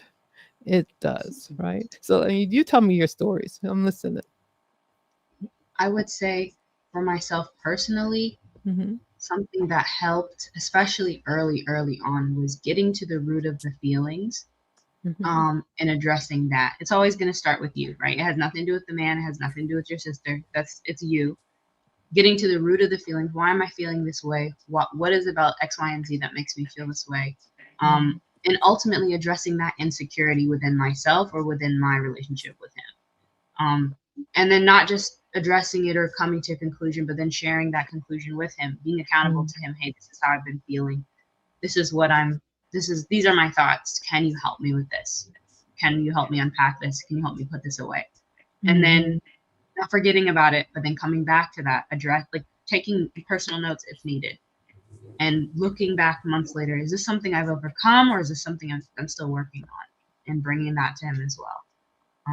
Your ish will help you through whatever it is you're processing and working to rid yourself of. Mm-hmm. It's beautiful. And I will say that I'm just piggybacking off what she said. The key is really being honest. Like don't sugarcoat your feelings to him, because he's only going to be able to help you with what you tell him. So if you're truly feeling what you think is jealousy, tell him that so he can offer you perspective or insight, because you might just be missing something and you're misinterpreting a situation or a comment or something like that. So you have to be honest with what you're telling him so he can help you. Mm-hmm. Yeah, Benny, y'all. Can I ask you guys a question? Let's say from 1 to 10, and 10 being the worst kind of jealousy you've ever experienced, and 1 being normal, like you're okay with it. Where do you think you are at now that you've from in terms of jealousy? Can I ask that?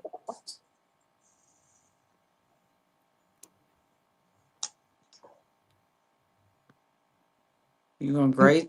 I think y'all on mute, sis. Yes. Yeah. Oh, no, specifically. My bad. Mm. I thought this was a group thing. You can go. You asked where did we start and where are we now, or Yeah, just where are we now? no, from where you started, because we all started with jealousy, because that's what we were programmed to have, right? So let's just all admit, we were all jealous. We were all number 10s. But to give hope and hope or something, I don't know. Maybe there's some sisters listening saying that they're going to forever be feeling jealous. Is it possible to get better? And where do you think you've come from? Right. It's absolutely possible to develop. When I met Moray, when I was arranged to Moray, he was already polygynous, so it was never just me. It was never just me. So there was always a level to,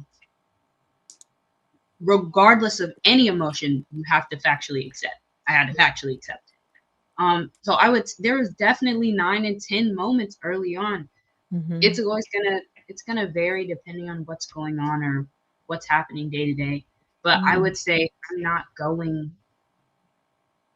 going above, I would say, a 3 nowadays. And when I feel that, that's a moment I know to pump the brakes, talk to him, write something down, because that's a regression, right? Good. That's not where you want to be. For me, same situation. He was already polygynous, so I didn't have to like be the first wife and then another wife come in and then work through that. However, there was still, I would say I was about an 8. I was never like a 10, because again, that dynamic was already established. So I understood coming in that there's gonna be time split. There's like you have that foundation already. But with the programming and the mindset that I had, I still did feel, kind of jealous in certain moments. I would say now I'm not getting anywhere past a 3 either. And I feel like a 3 is still kind of high. And that's because, again, my bar, my rating had already started a little lower than a 10 anyways. I I don't feel that there are a lot of scenarios or situations where jealousy should even come up. And if I do feel like I'm misunderstanding something, I'm running straight to my husband. Can you just break this down for me? Because I feel like I'm misinterpreting it. And before I take it and plant my own seed in my head that this is what this is, I'm talking to him. I'm running straight to him and asking Nice. for his insight. Yeah, smart. Wow. I'll add to that. The thing that helped me, that helped a lot, and I would say last 2 years has made the biggest jump. First 3 years was the trenches. The biggest thing that's helped is gaining security in my relationship with him individually. If you're under a polygynous man, every relationship he has is individual with each wife individually.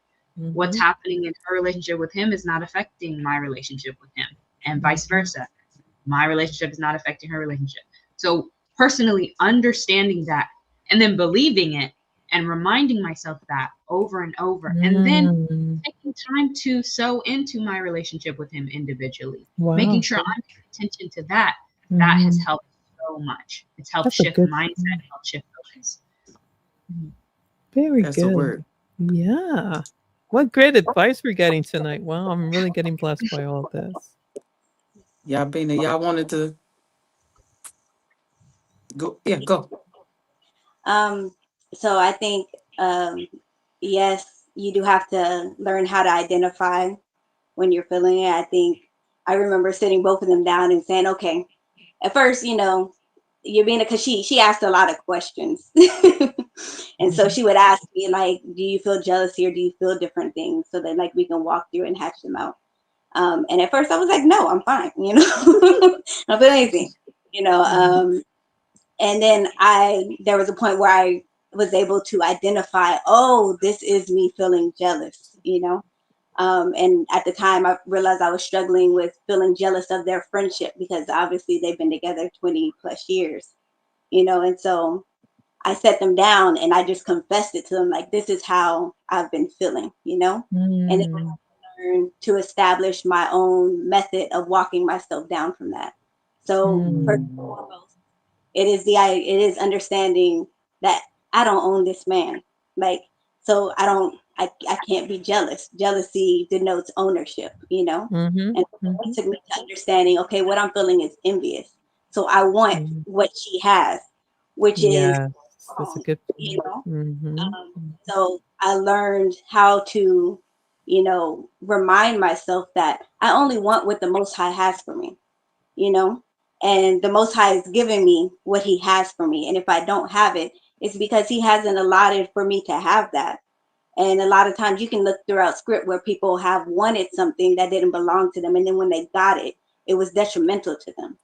So if I'm not something right now that I desire, I could ask for it, but a lot of times for me, I'm like, I want to mature to the point where the Most High is like, here, this is yours, and so, that takes patience. Beautiful, yeah.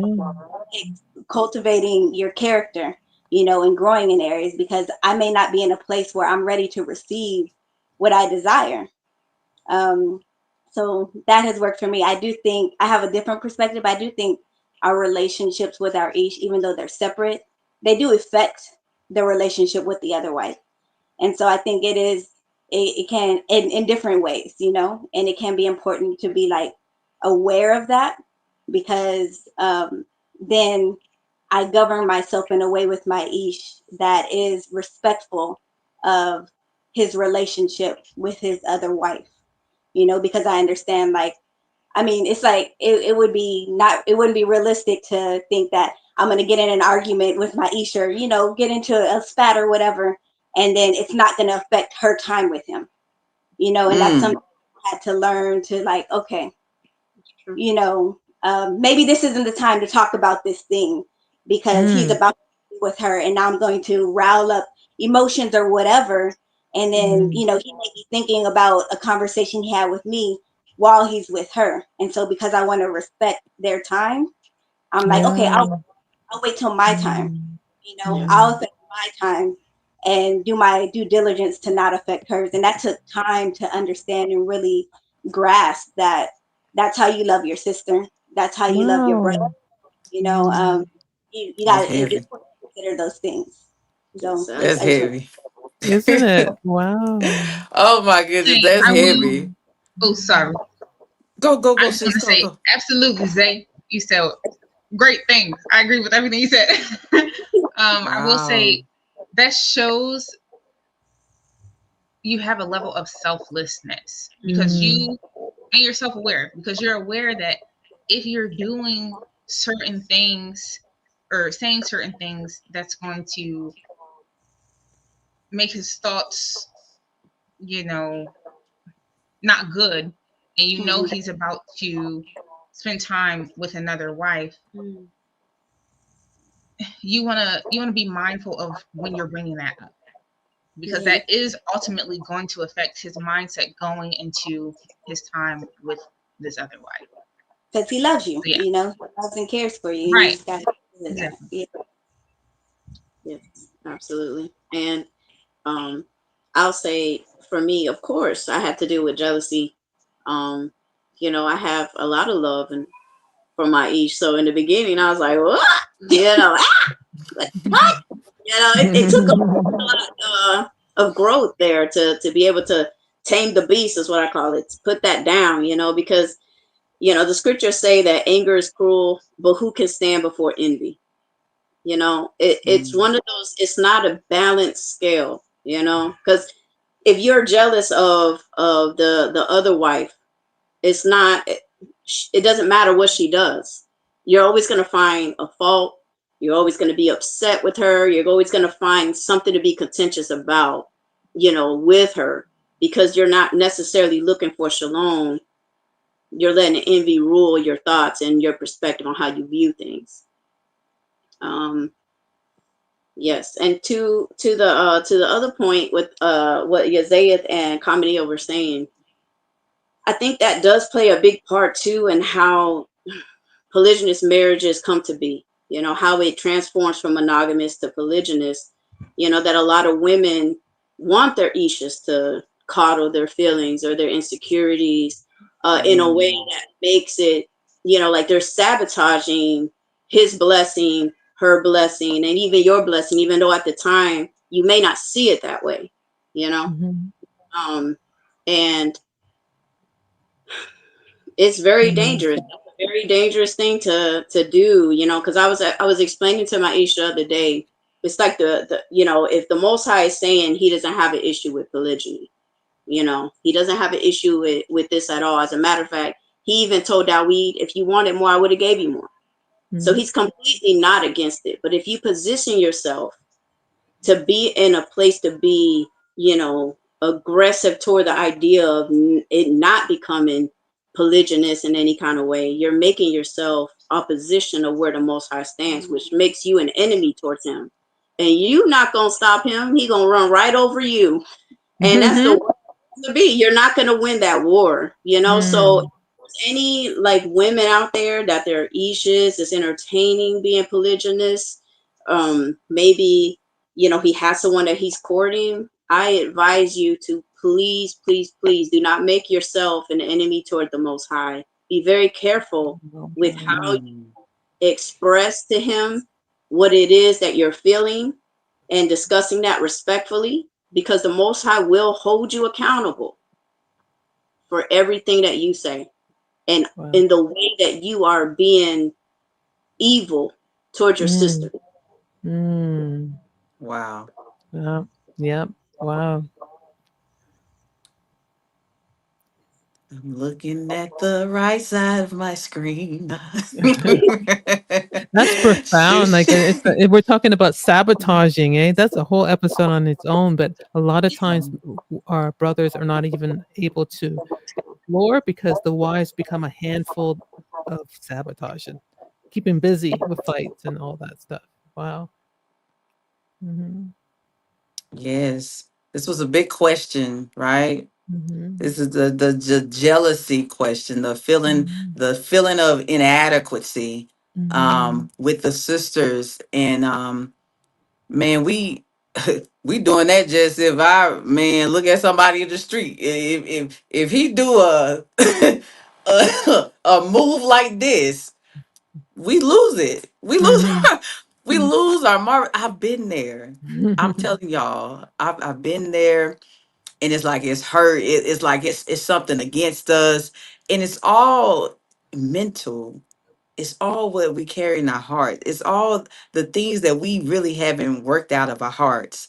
You know what I mean? So man, just y'all hitting on that. That's going to help a lot of sisters because that's one of the biggest hurdles. What he doing with her? What is he even thinking about her? Forget the lady ain't even got to exist yet. You hear me? And women, we will find a way. I'm telling you, I can make a movie, a book. Mhm. We will Mhm. find it, and we would Mhm. create it, and we would it would affect us to where we're not doing our jobs. That feeling alone would affect us to where we stop doing stuff for our men. Some of us stop cooking. Some of us stop giving up. Yeah. All because of something that's in here, Mhm. you know? But Mhm. anywho, Mhm. let me Mhm. scoot on to the next question.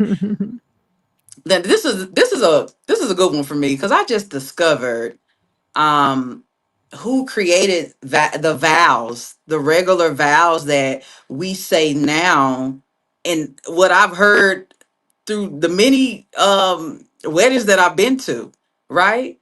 I was just sitting back. I was like, who made these vows? Y'all, it was a Caucasian man with a big hat in the Church of England. You know what I mean? And I was like, no, no way. No way have we been saying these vows. Thomas Mm. Kramer is his Mm. name. Mm. Thomas Kramer, he developed these vows in like 1500s and it went on to the 1700s. I don't know, around that time, I think Israel was dealing with a lot of things. You know what I Mm. mean? I think we was about to be chained up in chains. Ain't no telling what we were doing, but they were changing stuff in the background. They were moving stuff so this could be said. And since the 1500s, we've been at the altar vowing white men's prospective vows. So let me how do y'all think about this? How do you process earlier monogamous vows with new Torah understanding? Okay. How do you process? And I don't know if y'all know the vows: forsaking all others, forsaking for rich or for poor, sickness and health. You know what I mean? And I think they have turned this forsaking all others to you bet not get nobody else. You know what I'm saying? Like this is just me. It's me. It's me, and it's me. What would you say, sisters? Somebody just take this away. Matter of fact, Sister Deborah, let's Well, go. Acts 17, verse 30 says, and in times of ignorance, God winked at it, but now commandeth all men everywhere to repent. Right. So in our ignorance, we made a whole bunch of vows. We even Mm, vowed our lives to idolatry, to worship other gods. We vowed a whole bunch of stupidness in our ignorance, right? In our slavery, in our times of bondage, in our and the devil deceptions. Um, God, it says right there, Acts 17, verse 30, that Yah is calling all men and women to repent. And so when it's sinful and when we get the revelation like you just got, that, oh my goodness, what did I just do? I just vowed something that was against the Torah, was against the man's rights, was against what Yah had already permitted. Um, like you can make a whole lot of vows. I can swear that I'm going to eat ham and celebrate the feasts of the pagan gods, right? And you vowed that. But when you got the revelation that all this was wrong, what's the thing you're supposed to do about it? Isn't it repent, turn mhm. back, right? And so that's my point there. So I think that now that we got these revelations, it's a time for us to act on it and repent. Absolutely. Was anyone, you were just married? I think, yeah, Bina, you were married for that many years. Did you, at any point, when he was considering, bringing on our sister here, Like you like, well, what about what you said to me? You know Mhm. what I mean? She said, no. You want me to unmute you? I unmute you, sis. Let me see. Okay, well, for one, I'm gonna go ahead and say I don't recall even in those that my Ish ever said forsake all others. I don't recall that. I mean, it was a very long time ago, but Mhm. regardless, regardless, Right. it's under a different L, and now we are here in the Torah walk. And for me and my Ish, our vow started way before that we made to each other, way before the actual ceremony, if you would, of that. We told each other this is what I plan on doing, and et cetera, et cetera. So for me, no, I didn't get hung up in that at all. You know, I understood our ignorance in doing it. You know, so I didn't really trip on that. That wasn't really a issue for me. Awesome. All right. She said she didn't get caught up, but for those who have, you heard my Deborah. You know what I mean? There's some things that we have vowed to and have pledged to and have given allegiance to that wasn't of our culture, and we have to turn back from that. We have to repent from the things that we have done.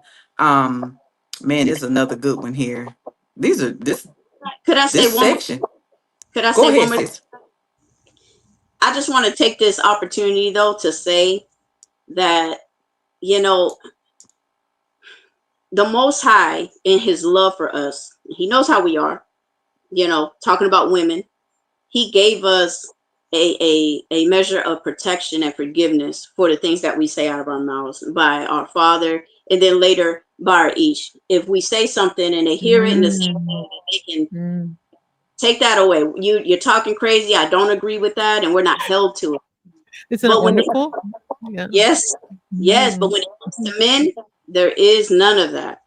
So when mm, you come into Torah, mm, it is very wise for men to be very careful on what they say, because the Most High will most certainly hold you to what you're saying. Consider the man who said, the first thing that comes out of my house, I'll sacrifice it to you. And it was his daughter. I it's very dangerous, like especially when you're entertaining polygyny and things. It's very like everybody, I'm talking about the men, the first wife, the second wife, third wife, whoever, in what position you are, it doesn't matter. Be very careful with what you commit yourself to. Like, we should get to a point as a people that our words are considered before they come out of our mouth. mm. The damage that things that we have said to other people, it's on layers of how important it is to guard your mouth, to bridle your tongue. Deep. Amen. Let's see. Wow, this is very good. I must say, and I pat you all on the back virtually. Mhm. You're doing you're doing a fine job. And the maturity is there, like you can hear it, you know. And there's a lot of sisters that's out there. Maybe they don't want to end, or maybe they have a bad experience, and maybe this sheds light on what these stages are, like where they come from. Because I'm pretty sure this isn't overnight.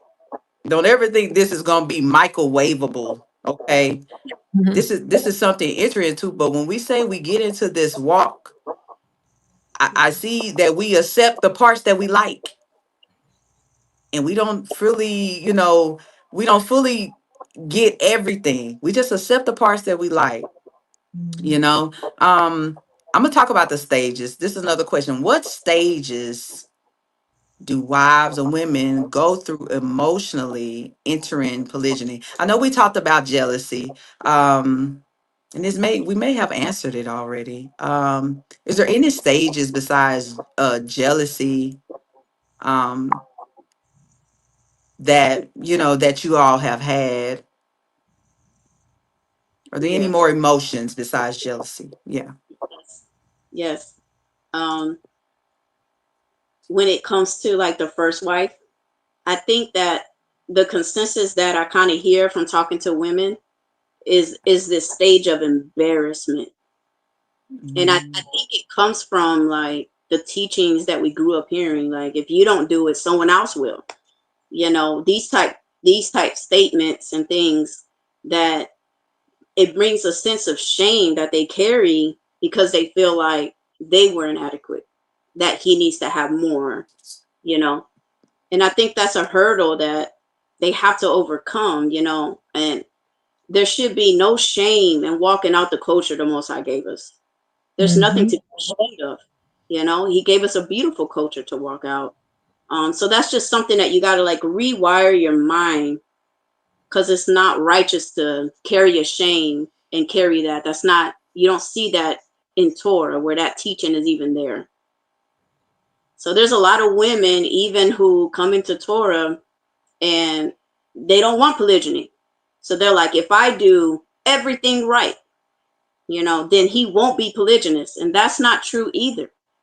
You know, set yourself up to believe that, because that is not true. It's not about, you know, inadequacy in that regard. Polygyny is bigger than that. It's legacy. You know, it's building Israel, you know, family, one marriage at a time, you know. And I think that's another stage that women go through. Additionally, I feel like we beat ourselves down. We beat ourselves down. And I think that the first wives, especially, man, we compare. It's almost like the minute that he's like, hey, I'm gonna be polygynous, I'm entertaining being polygynous, it's this woman or whatever, we start comparing. It's like boom, immediately. You know, well, what she got that I don't got, you know, kind of concept that I hear all the time. But comparing, like my husband says, comparing is the thief of joy. And I think that that's another hurdle that you have to overcome. And not even just the first wife, that could be the second wife as well, that you gotta stop comparing. You know, what you focus on is you bring your very best. You know, that's it. And what you sow will bring you that harvest. All going to the same goal. We're all just trying to get to the kingdom, essentially. You know, we're all just trying to be obedient and not get hung up on comparing. Well, she gets, but I don't get, or, you know, why her, why not me, or, you know, all of these things. I think that's another stage that you gotta mature out of. You know, you gotta jump over that.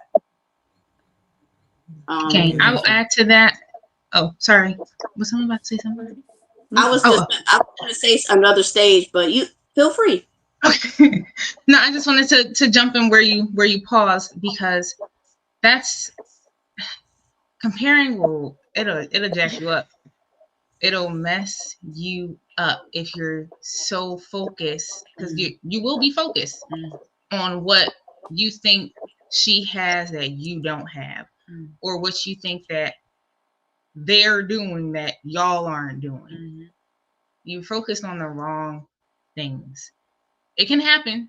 So it's not an invalid feeling. It is something you have to get over, though. And like she said, reaping what you're sowing. If you're sowing discord in your own mind based off of your own insecurities, then that's what you're going to get. That's what you're going to get back. Whether it'll be from your relationship between you and your sister, or your relationship between you and your husband. The Father is always going to let you reap what you sow. So you have to overcome those things, especially comparison. That's a key stage. Beautiful. I was just gonna speak to adequacy or lack thereof. As a second wife coming in, you want to do well and can't help to feel like your relationship with your husband is live and in color on full blast. So it's like nothing is private, you know, everything is out there and you feel like you're being judged. And I mean, it could be thoughts in your own head, you know, again, the self-sabotaging. But I remember having that feeling of, well, when do I get to serve? When am I going to be good enough to do X, Y, Z? Am I good enough? To, do you see me as a valuable asset in this family? And like Sister Yabina said, not beating myself up, not cutting myself down, and growing from the point of feeling inadequate to now taking ownership of who I am and blossoming in the things that are good, recognizing my weaknesses, but also seeing that as an opportunity to grow and to learn from that, and to not kind of sit in this sunken place and, oh, woe is me, and I can't do this and I can't do that. And, because it happens. Well, it happened for me. So I can say that as a level, I'm no longer there, because I was able to see the beauty in he and I's relationship and also not compare. Sis, I gotta piggyback. I so appreciate you sharing that, because that is 100% a stage. Similar to what Ima said about building a corporation. Instead of being grateful that you were given a position, right? Instead of basking in, I was chosen, I'm here, that means I have a purpose in this man's eyes. It's very easy to just compare, to feel whatever insecurities you already had before the marriage, to heighten those and sit in that, to stew in that, and to use self-pity as a shield to keep you from actually getting better, from actually learning something new and contributing. That is something I experienced as well, for too long. And so when you are able to come out of that, like Sis said, take ownership of who you are and what you do offer. Give up those feelings, confess those feelings to your husband, so you can move past it and contribute in your own way. Then you can actually function. But you can't if you sit in it. If you sit in your feelings of insecurity and inadequacy, and then look outward for causes, when really that's all from inside. Because you would feel those things whether he was polygynous or not, whether you're single or not. Mm. And I just want to say that Yes, we can hear. it's all like this great paradigm shift, and so I think the greatest struggle for me was, you come in and you have this idea and this understanding of what the role of a wife looks like, that you gathered through life, through watching people, through relationships that you experience. And then you come in and you're like, well, this is what it means to be a wife. And then you see that that is already filled and it's being done well. And then you're like, I don't really know where I fit into this picture, and it kind of sends you spiraling. It makes you feel like, you lack value because you don't know how to bring value to this picture, And so I felt that that was a big stage for me that I had to work through. And, it took me really surrendering to the idea that I knew how to be a wife here, or I knew what it meant to be, in a relationship here. But now I'm learning how to be a wife to my ish, And so that's submitting to what he says that my role is, how he defines what the role is in his house, in his vision, in his mission. And it may not look like what I thought it looked like, or it may not look like what I would want it to look like on the onset, you know. But then you grow to understand, like, this is how I can contribute here, and it becomes paramount to everything that you do, It's kind of like you don't come from one job, going back to the corporation, and you're like, well, this is what I did here, so this is what I'm going to do here. You submit to the rulership there, and you're like, what is that? What is the need that needs to be met here?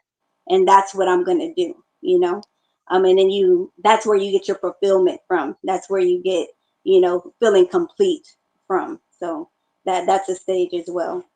That's that I experienced. Right. And this will be the last thing I say on this particular thing, but I think the biggest trap that I've seen is being bitter. You defile yourself with bitterness, that to the point where there's nothing that you're offering that is acceptable to the Most High, to your ish, to your sister, to your children. You just completely defiled yourself because you continue to live in bitterness. And I feel like that's the fruit from staying in all of these stages instead of progressing past it and just staying right there. That's the fruit that you will have to eat is bitterness. Yeah, there's a lot of stages that we go through, but I think ultimately there's a good one that we end up with, because when we die to all that, it's like a seed that dies. And polygyny has a way of killing us, like killing the ego, killing the bitterness, killing the jealousy, killing all these stages. And then all of a sudden, if you're following the Most High, you start bearing fruits of, like Galatians 5:22 says, but the fruit of the Spirit, this is the blessing of polygyny, and I've seen it in all of you sisters, is the fruit being buried, like not just children for him, but the fruit of the Spirit, the love, the joy, the peace, the patience, the kindness, the goodness, the faithfulness, the gentleness, the self control. And above the law, there's no law for these things. And that is the beauty of polygyny. That's the last stage, I think. It's the fruits of the Spirit that are born through us sisters when we embrace it and we die. And that's what's the tree just blooms.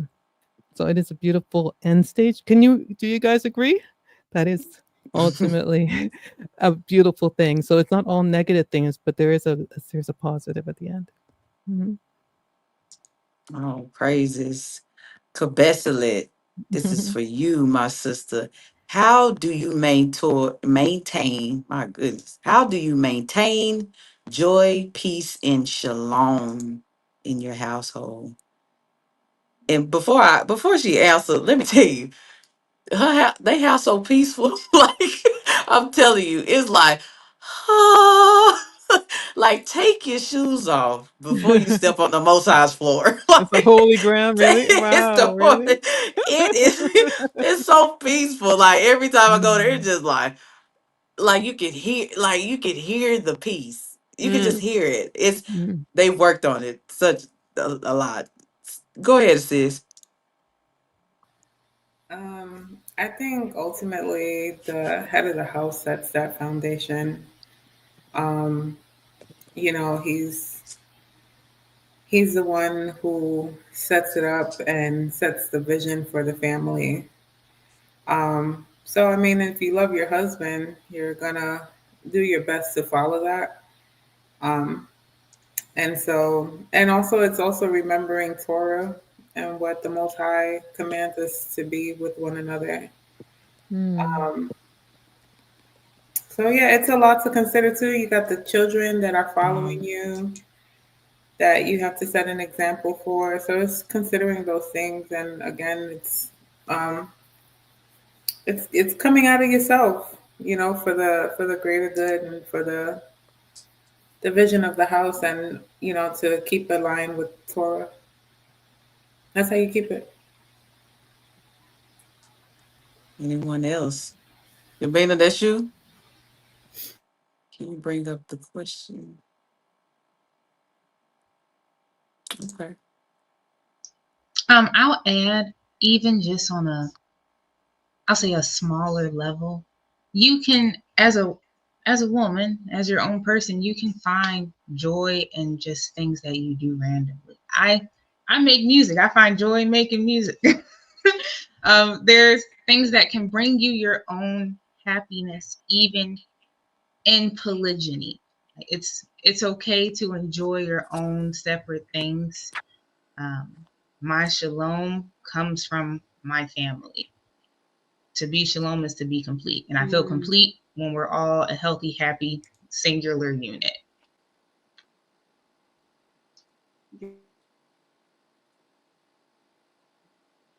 I think she might have been stepped out for 1 minute. Can you guys still hear? I'm here. You still I'm there? here. I was looking at a request and let's see here. Are you asked me something. One of you sisters just asked me to retrieve something. Is that correct? Huh?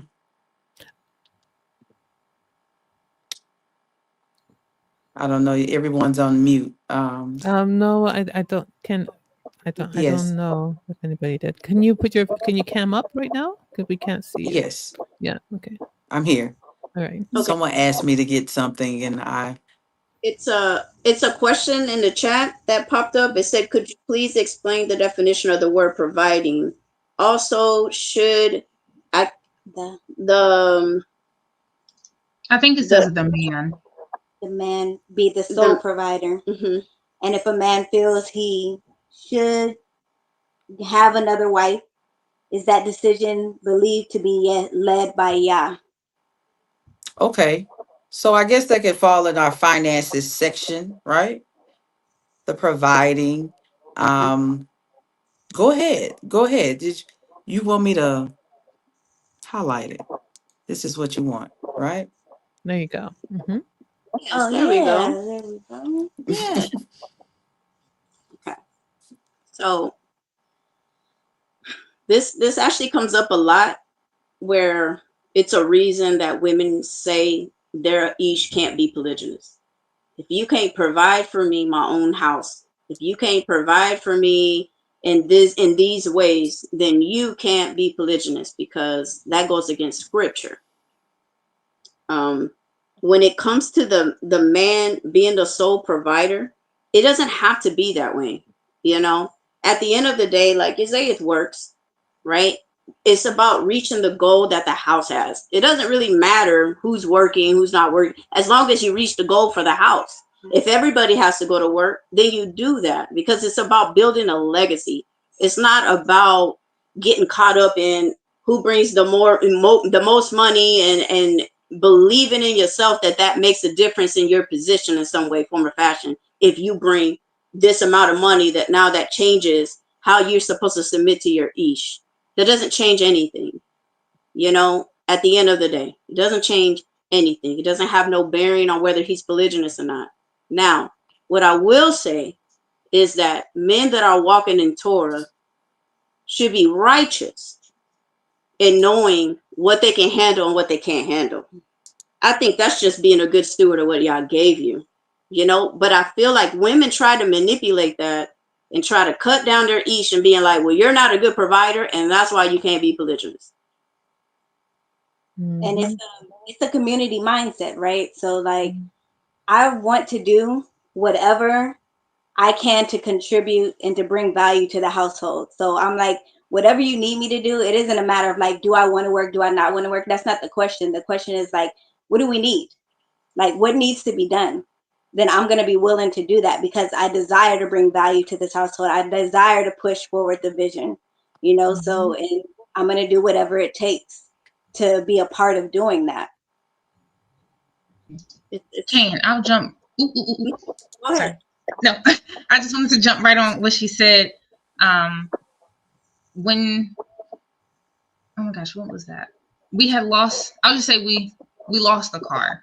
And I was like, I was already working. She was already working too. We were already working. But I'm like, oh my goodness, we're down a vehicle. Vehicles cost money. Let me see if I should get another job. Let me ask him if I can jump in and see how we can bring him more money so we don't have to dig into what we're already saving. It's okay to want to do more to help him out. It's okay for you to want to contribute more than what he may already be asking you.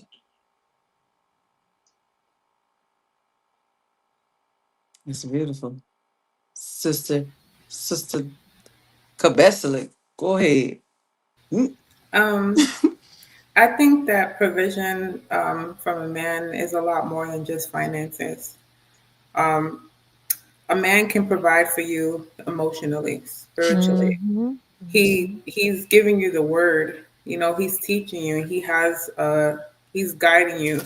In the path and helping to keep the family in the path. So he is providing. It's not provision. Is not just finances. It's his leadership and his ability to guide you in that. So that's something to think about. Everybody always thinks about, oh, he has to provide and think it's just monetary. No, it's beyond finances.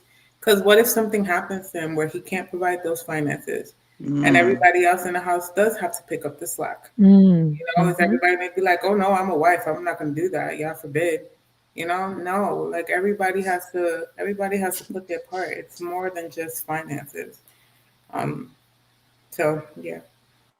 It's a very good point, it reflects on Isaiah 4 verse 1, doesn't it? That we are waking us as modern women in 2025, realizing exactly that the role of a man to be our cover, to be our head spiritually, also to lead us, to his presence to guide us and to raise our children. Isaiah 4 verse 1 says, "And 7 women will take hold of one man at that day, saying, 'We'll eat our own bread, and we will wear our own clothes,' right? We'll take care of the finances. We will help. We are willing to work with you. Only let us be called by your name, because it will take away our reproach." So we finally get to the realization of the value of Adam. It will finally dawn on us that he was not just there for us to go to cheesecake dates and fly us out to Dubai. I am screaming. All right? All right. So, Yeah, but I've seen some people break down this scripture and they talk about these 7 spirits. How do 7 spirits be eating bread? What do you mean? How you gonna? How's a spirit about to be eating? Like you be like what? But yeah. hey, people Mhm. have their interpretations. They want to dance Mm, around this, but I've seen this scripture in one way that is just validated with the times that we're in, with mm. Isaiah 3 Mhm, before, how he's removing this mhm, stuff off of the daughters of Zion, cause y'all out here mhm. cutting up bonnet, ratchet. He taking it all. You're Yeah, bald yeah. headed. I be seeing like scalp videos now, Yeah. like flaky TikTok video. I'm like, golly, Mm, yeah, he he's did a stripping us number. apart. Yeah. Yeah, I barely, somebody, some of us, Mhm, it's sackcloth. You know what I mean? It's like our women, we out of shape.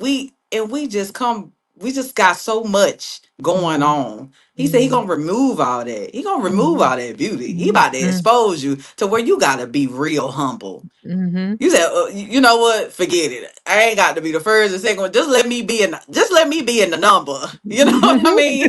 Yeah, you, or when the yeah, Saints go marching in, you just trying to be in the number because it's hard. yeah, Man, they yeah. cut the food stamps off. I know a couple home girls. Hey, Mm, mm, calling they mm. baby. Let me hold $20 trying to get. I'm just. It's real, It's and it's real. getting worse. It's Yeah, getting and worse we're as the time going go by. and we're gonna Yeah. get that revelation that men are not just there for our pleasure and financially. It's not about that anymore, right? We know It's that. not Yeah. about that. Mm, Exactly. They provide a lot more. mhm. Provide a lot more than just money. Okay. Mm. Um, let's see. And the big sisters, they be making $15 an hour talking about what's it? Come on now. Like, don't be judging this man according to his pockets. Mm, That's all you want. Are you one track mind? mm. You know? Man, let's go. We're on to the next subject. You guys are doing wonderful. We are 2 hours and 30 minutes in. If you're just reaching us, guess what? It's gonna stop and you can replay. Yeah. All right, let's see. Let's see. Where were we at? We were at emotional and spiritual maturity. We spent a lot of time there, didn't we? Mhm. Um, let's go. The next category: relationships between sister wives. All right. I think this is we can y'all can back and forward on this one. How can the first wife make transitions easier for a new wife and vice versa? And how long did it take the first wife to embrace the idea of a second wife? I know we touched on it previously a little bit. Um, just name some things that can be done, some things maybe you have struggled with that you later realize that, hey, this is a good move, this was a good transition, this helped us better, because it's rough, but then there's something that happens where it begins to smooth out. Okay, let's go. Anyone? Oh yeah, you want me to unmute you, Yabi? No. Yeah, I was about to say Yabina's talking. Oh, okay. You want me to okay, yeah. Sorry. One thing that I think is very crucial is having communication between the wives. Be able to discuss things with them and let them speak to things. I think we assume aside way too much where we assume we know why this person is doing that or what's really going on, when you can just ask them, hey, why did you do this, or why didn't you do that? And they can speak to it and they can understand what it is that is needed that way. Another thing is move out the way, first wives. Like, you don't got to be over everything. I understand the responsibility for the second wife to come in and kind of find her place. But if you're trying to just take all of it's mine, all of it's mine, me, I want to sit in the front seat, I want to make the breakfast, I. Come on, we gotta do better. We gotta dial back and allow them to enjoy being a wife. Take up time. Stop trying to manipulate your ish to spend more time with you because, I'm crying and I'm upset. Stop all of that. Dial back and allow them an opportunity to be a wife. The side of the second wife, like there's a great sense of like honor and respect, that I have for Yabina.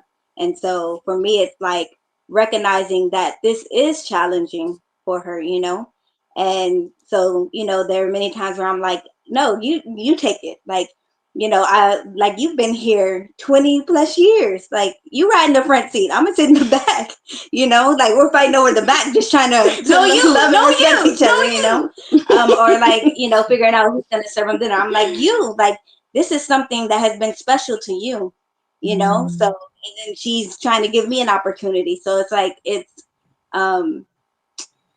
laying yourself down, and it's a picture of Mashiach, when you talk about him laying down his life for his friends, what does that look like for us? Yes. We're not necessarily literally dying, but we're dying to self. And so there's something that we may cherish, that we lay down for each other. And if I got her back and she got my back and we got his back and we got the children's back, we're all good. If you live your life just focused on you, that leaves room for the enemy to come in and do his thing, But if we all have each other's back, we're all going to be okay. We're going to be taken care of. Yeah. Beautiful. Anyone else on this? Okay, Shoo. Oh, go ahead, sis. Who, me? Yes, were you about to speak? Oh, no, I love the analogy. I like to think of it like we are crew members, us women, on the captain's boat. And we all want to get to the destination called the kingdom, and we got to get along, right? Doesn't matter how rough the storms is. And so what do you do when a new crew member comes in? You show them the ropes, because you want to survive too. You want a journey that's going to be good, right? And so it reminds me, like you said, of the scriptures. There's so many scriptures about how we can get along with each other as in the body of Yeshua, but it's so much more intimate in polygyny. It's like, these scriptures come alive. And now I read Ephesians 5:32 that says, be kind to one another. This is how you do it. Be kind, tenderhearted, forgiving, like constantly forgiving, just as Yeshua is forgiven and our husband has forgiven us, right? And so the same grace that you've gotten through the years as first wife from your husband forgiving you, you forgive her too. The same way that Yeshua has forgiven us from all our bloody sins, we forgive her too, right? And so, but we just want to get along. We want peace, or not like the women of the world who are fighting each other. We want to get along so we can sail that boat to heaven, to the other side. Awesome. I'm gonna ask you one question, because it's a question here, and I know this sister personally, and she was wondering about the age difference, right? Say this, the sister, the first wife is older, like 10, 15, 20 years, and the second wife is younger, you're talking about that difference. Like, she was like, how do you, the difference of personalities and the age difference, like how do you begin to like share some type of common ground? How do you get along with somebody that there's an age gap, and then our personalities are different? She really wanted to know that. So, can you shed any light on that? Sister Deborah, please. No, Throw it at me. I'm just. I don't mean to target you at Well, I all. am the oldest in this group. I'm quite sure I can be your mothers, right? So I am the oldest in this group. But listen, it's like seeing little sisters. Like that is it. We have different relationships based on our ages and our generation. I cannot say that I'm going to be the best buddy with a second wife or whatever that is 20 years younger than me. She'll be viewed as my sister, but a little sister, right? But you love. I mean, I probably won't be able to relate with her in terms of movies and genres and fashion. I don't know. I can't relate on that level, but I can relate on the level of love and mothering and caring. So you be yourself. First of all, be genuine. Be yourself. Don't go pretending to be somebody else. Y'all made you unique. And the same things that your husband saw in you, some beauty in you, she will eventually see the beauty too. So just, I think there's something special about just being you. The special part of you, and let that shine and show that grace to the sister. I don't think we have to pretend to be something else. It's not that difficult to be friendly and walk in love. I don't need to be your best buddy either, but I need to love them. Isn't that true? Absolutely. Yeah. Absolutely. Mm-hmm. All right. We're moving on to a different category here. Discernment. You're being sorry. You're being Go ahead. I'm sorry. Go ahead. Let me unmute. Okay. Yes. The hope would be that at the very least you would have Torah in common, your love for the Most High in common, at the very least. At But the my very suggestion least. would be Yes. try to find something in common. See if there's a hobby that y'all both would enjoy. Do it together. Yeah. There's bound to be something because we're walking the thing. But the one thing we do have in common is a husband, right? Hello. And you can give her some hints and tips on how to love your husband. Right? Absolutely. Right. Okay. If you truly desire to find commonalities with that sister, y'all should take the time to spend time together to get to know one another. Everybody that's heard of a girls' night, how many have codified it in HOA? So we're taking at least 30 minutes once a week to do something just us. Sometimes nice. baby girls, sometimes the daughters are invited. She's Nice. 2, so sometimes she's not. But that has allowed us to take a minute, get to know one another as people. The respect is already there, but it's difficult to love your sister. It's difficult to operate with her in mind if you don't actually know anything about her outside of that she's also a co-wife. And that's just, I want to add, it's not just, like she said, it's not just for me and her. It's going to be for all the wives under our husband. Y'all we all have to come together. It's mandatory because we all need to make sure we're strengthening our relationship together, because if our relationships are strong with each other as sisters, as mothers and daughters, then we're going to be strong for our husband. We're going to be strong for the house collectively. So when another wife comes, she's in there. She can't go nowhere. She has to join. She has to join the sisters night immediately. So even if it's 30 minutes, 45 minutes, we still make that time. Exactly. That's beautiful. Yeah. Isn't it wonderful though that we have the guidelines of the Torah? Because I don't think polygyny can be properly executed outside of the love for the Most High and for Torah, right? Because then you're struggling with all kinds of other issues. But I thank God for the sisterhood, also in the unity of Christ in the Messiah. Yeah. All praises. All praises. All right. We under discernment. I think, let's see. Goodness gracious, where are you, my banners? Discernment, motivation, and calling. Okay. Let's see here. We're going to start here. Sister Deborah, let's open this up with you. What convinced you polygyny is righteous? Is it Yah's design or his permitted structure?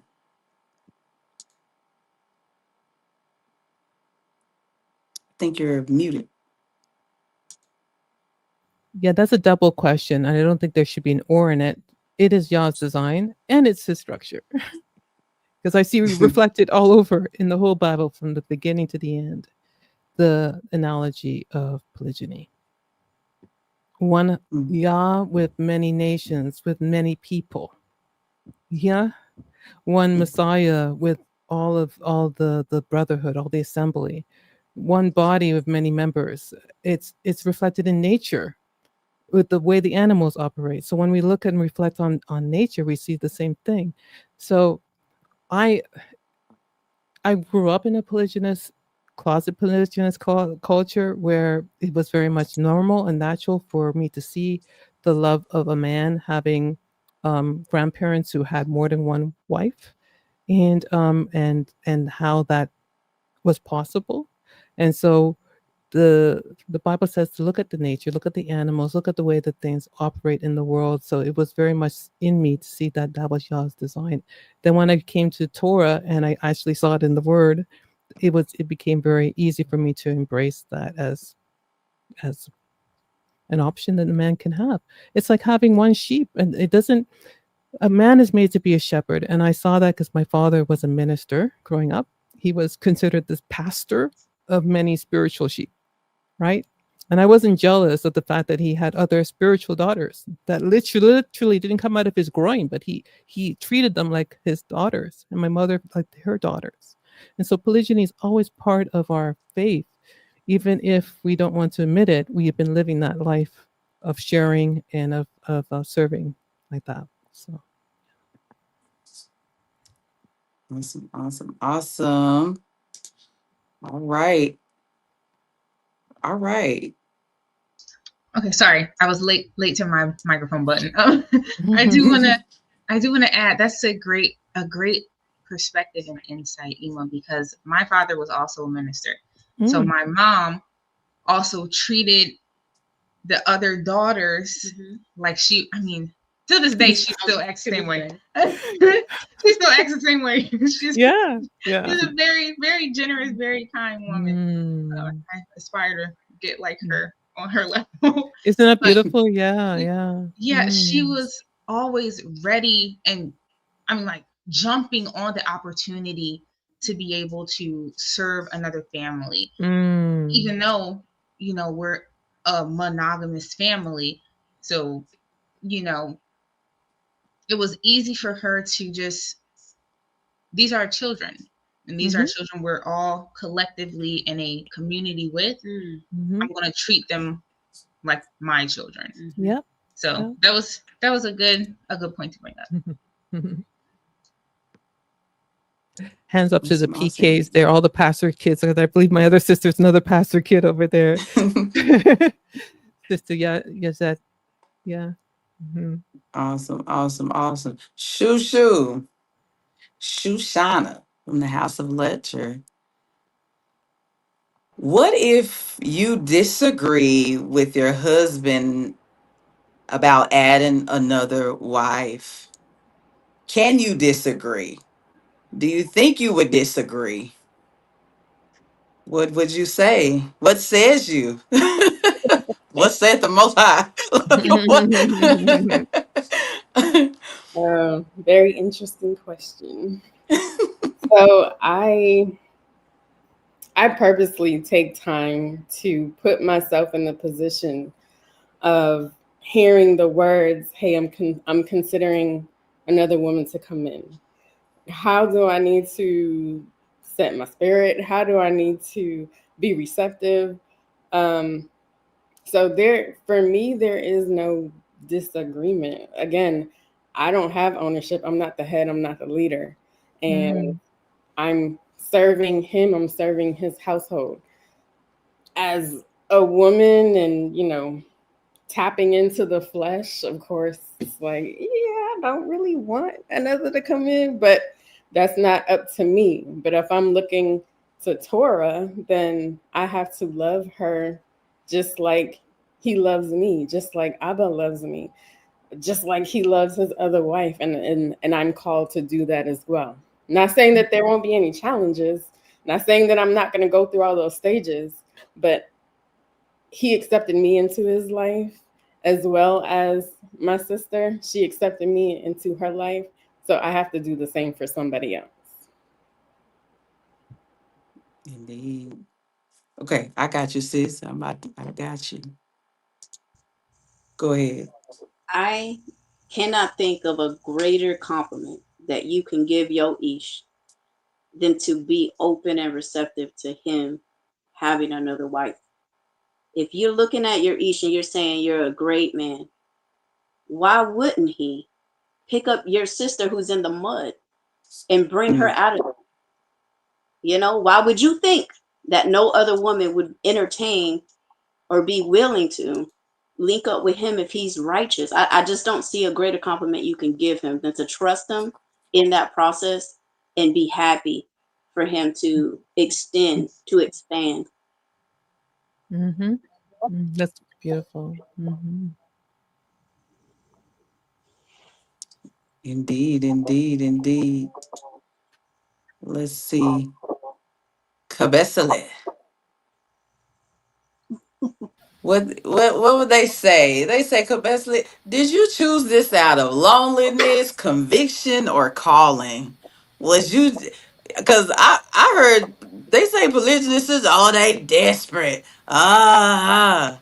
They do this. And I was like, yeah, I am desperate. I need protection. I'm trying I am fighting for my life. Like, yeah, I am. Thank you. You know what I mean? But yeah, what would you say? Did you choose this out of loneliness, conviction, or calling? You know, that's an interesting question because who wants to be alone, right? Like, Mm. especially a woman, like, oh, you're not designed to be alone. You're not. So if you did feel that way and you went into it because that was your reason, and you so happen to be blessed with a wonderful man who is taking care of you and treating you right, hallelujah. All praises to the Most High. I think, I don't mind my words. Um, No, but me, it wasn't out of that. Honestly, it was my husband who brought me back into to the idea of even entertaining a relationship because I was sure done and done. I was like, nah, I'm good. I don't want to live with one. I don't want to be with one. I don't want to speak to one. I was convinced in my mind that I was just done with any type of relationship. So, um, but yeah, if it's conviction, I mean, that's good too. That's not so bad, right? Because you don't want to be out in the world and, humping every time, and all that. So, I mean, if you have conviction to be with a man, that's because a woman is supposed to be covered by a man, Yep. And what was the last one? Oh, let me get to the question. Or calling. Loneliness, conviction, or calling. It is your calling. You're supposed to be a helpmeet to a man. Like Mm-hmm. it's your calling. Your body was designed to be a wife. Your body was designed to carry seed and to produce fruit. It's your calling, sis. So anyone who makes you feel bad for being in something because of any of those reasons, it's ignorant. So I mean, if that's the reason why you got into it, hallelujah. I think the spirit was moving in you to fall in line to what you're designed to do and to Yeah. be. So, yeah, that's my take Mm-hmm. on Mm. All praises, Hey, all I wanna praises. I wanna add, for me, because of how I saw my parents' dynamic at a very, very, very young age, my young mind was already set on I want to be a wife and I want to be a mom. I'm the youngest out of 6 children. So I'm seeing all my older siblings and I'm like, wow, this is great. Big family. I want to do the same thing when I get older. And as I Mm. got older, that never left my mind. So when the opportunity came along for my arrangement to a man that was already married, I didn't hesitate. I didn't question it. I didn't have to say, oh, let me think about it. This is my opportunity. Let me take it. I'm going to be a wife and then I'll get to be a mom. Mm. I jumped to it. So Mm. whatever your reason is, let that be your reason. Mm. Either way, Yah is sovereign, so He's putting you in that predicament anyway. Hallelujah. That's very good. Yeah. Oh, praises. Yeah. And I like the For point that me, you made that the world is trying to shame women to have those natural, like our natural desire for children, for covering, because they want to promote the independence, right? So it's like a shameful thing to admit that we need to be married and have a covering and have children, right? That we need to fulfill our calling to be a helper. It's like shaming our Creator for who He made us to be, and what He commanded us to do. But anyways, go ahead, sisters. Yeah. there, Indeed. hallelujah to both of your points. There's absolutely nothing wrong with the natural desire to be under a man. Mm-hmm. Because my father had already introduced polygyny to us as a concept, like in doctrine, before the opportunity arose, I was familiar with it and understood. And although when he presented the arrangement, like, hey, this man is polygynous, although that was daunting, although I did feel nervous, I had definitely had questions.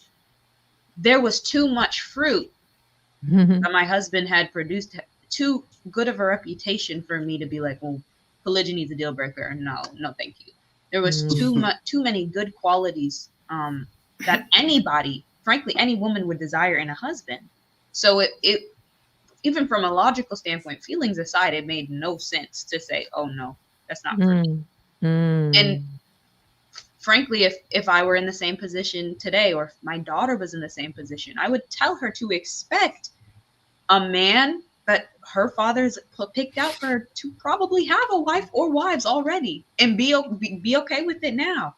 That's going to be a likelihood. If he is a good man with good fruit, he probably has a woman, at least one, and that's okay. Indeed. He's And proven. sorry. Go ahead. He's proven. I was just gonna say, I'll throw in there. It's different because for me, the only understanding I had of polygyny was from scripture. Because I just read the book and I'm like, oh yeah, this is what they were doing in the book. That's pretty cool. But funnily enough, before I even knew that Moray and I would be getting married, I used to watch his videos. I would watch his YouTube videos because my brother used to watch his YouTube videos, and he introduced me to my parents who would watch their YouTube videos. And I'm on my college campus, and I'm still trying to walk the walk. And I'm like, who that man y'all watch? It seems pretty knowledgeable. And they're like, Moray Amir. Oh, that's pretty good. And so I was already watching his videos long before the arrangement was even an idea. And so he has videos on polygyny. So I learned about polygyny, funny enough, from my husband before he was my husband. Wow. So it's like a full circle moment where it's like the person who told me polygyny is now my covering. So Okay. Indeed. And I like this point y'all was making. What a woman was meant to do. The Most High hit me with this like a few years ago. And I'm like, wow, Eve, when she got here, she was covered. It was automatic. She didn't have to wait on nothing. It's already designed. So that's why it's that you move from your father's house to your husband's house. Because there was a constant covering on the daughters. Yep. Right? We see how smooth it can be from your father's house to your husband's house. But when that is off, and you just willy-nilly out here, you have single parent homes, and your mama trying to raise you, your mama gotta work, and mama hates your daddy, it's a lot of uncovering that goes on with the daughters of Zion, and they get to frolic around, and they get to have so many experiences. And man, I just know me, I admire, Sister Harmony, House of Amir, just for your parents being in place, for you to go from your father's house to your husband's house. That is beautiful. A lot of sisters don't have that. That is a blessing, like out of this world, especially for the sisters. Beautiful, beautiful, beautiful. Let's see here. Where are we at? I think we pretty much answered. All right, legally, Sister Deborah, let's go. Let's go and chop this. let's Okay. go let's go and chop this while it's this easy peasy. Okay, let's see. How okay. You want to No, say go. something? No, read the question. Read the question. Then. Read the Okay, question. got you. Mm-hmm, I'm gonna just read it. It's only two. mm-hmm. How do you navigate legal matters since only one wife is recognized here? I'm guessing in the United States. Um, and how is your marriage viewed legal? I guess it's the same question. Okay, Yeah, when the yeah. state only recognizes one wife. Mm-hmm. So when the state only recognizes one wife, you got to divorce the state. This lady. I put them out of your business. What are they doing there? You know, Wow. it has nothing to do with anything. Where in the Bible did we see anything about state licenses and certificates from the government? It was always a Mm. covenant between a man and the woman, or the man and the woman's father. There's nothing to do with state, right? You could definitely, if you already have one, of course, keep it, whatever. But the new wives coming in, I highly recommend you don't go there because they get into your business and they mess it up, right? Because that is not actually what the Bible requires for us to keep a covenant called marriage. And the if you want to get his name, you can call yourself by his name. You get permission to do so. You don't have to actually go to the state to get permission to do so. Mind you, you can also, if you want to actually go, you don't need to be married to change your name. In most countries, you just bring your ID, and if you want to go that route through the permission of your husband, you can. But the whole point is that we do not need a state to tell me that I'm married. Has nothing to do with them. To get rid of them. That's all I think. All right. Yeah, be nice. Hear you. I see you. I see you. Let me address something real quick. I see Sandria Ya 1010. Each Mm. sister should have answered all the questions I wanted to hear everyone's thought. Let me tell you something, sister. We're gonna be here for days. We had 74 over questions, right? we had 74 questions. If we did that, this will be part one, two, three. You know, for the most part, when the sisters want to chime in, I can see their hands, or I'll volunteer. So we have it together here, and I'm sorry. I do appreciate. I want to hear them too. You know what I mean? But we're gonna have somewhere where, like, you can either reach Sister Deborah, and maybe she would, I'm have willing us to join host in. you again. Oh yes, Yeah, my sister. Oh you yes. know, You beat me to it. Let's do yeah, it. maybe we're gonna do this again, but it will be Yeah. so long. Okay, Yeah. Yeah. Yabina, go ahead, my sister. Yes, I just wanted to speak to that. My Mm, Ish was in the military for 20 years. mm, So for between me and him, we do have like a marriage license, but we don't look at it like that's what binds us together. You know, mm. it's because we live in the system of Babylon, in the military especially. Having that kind of backing provides, a lot of benefits. Um,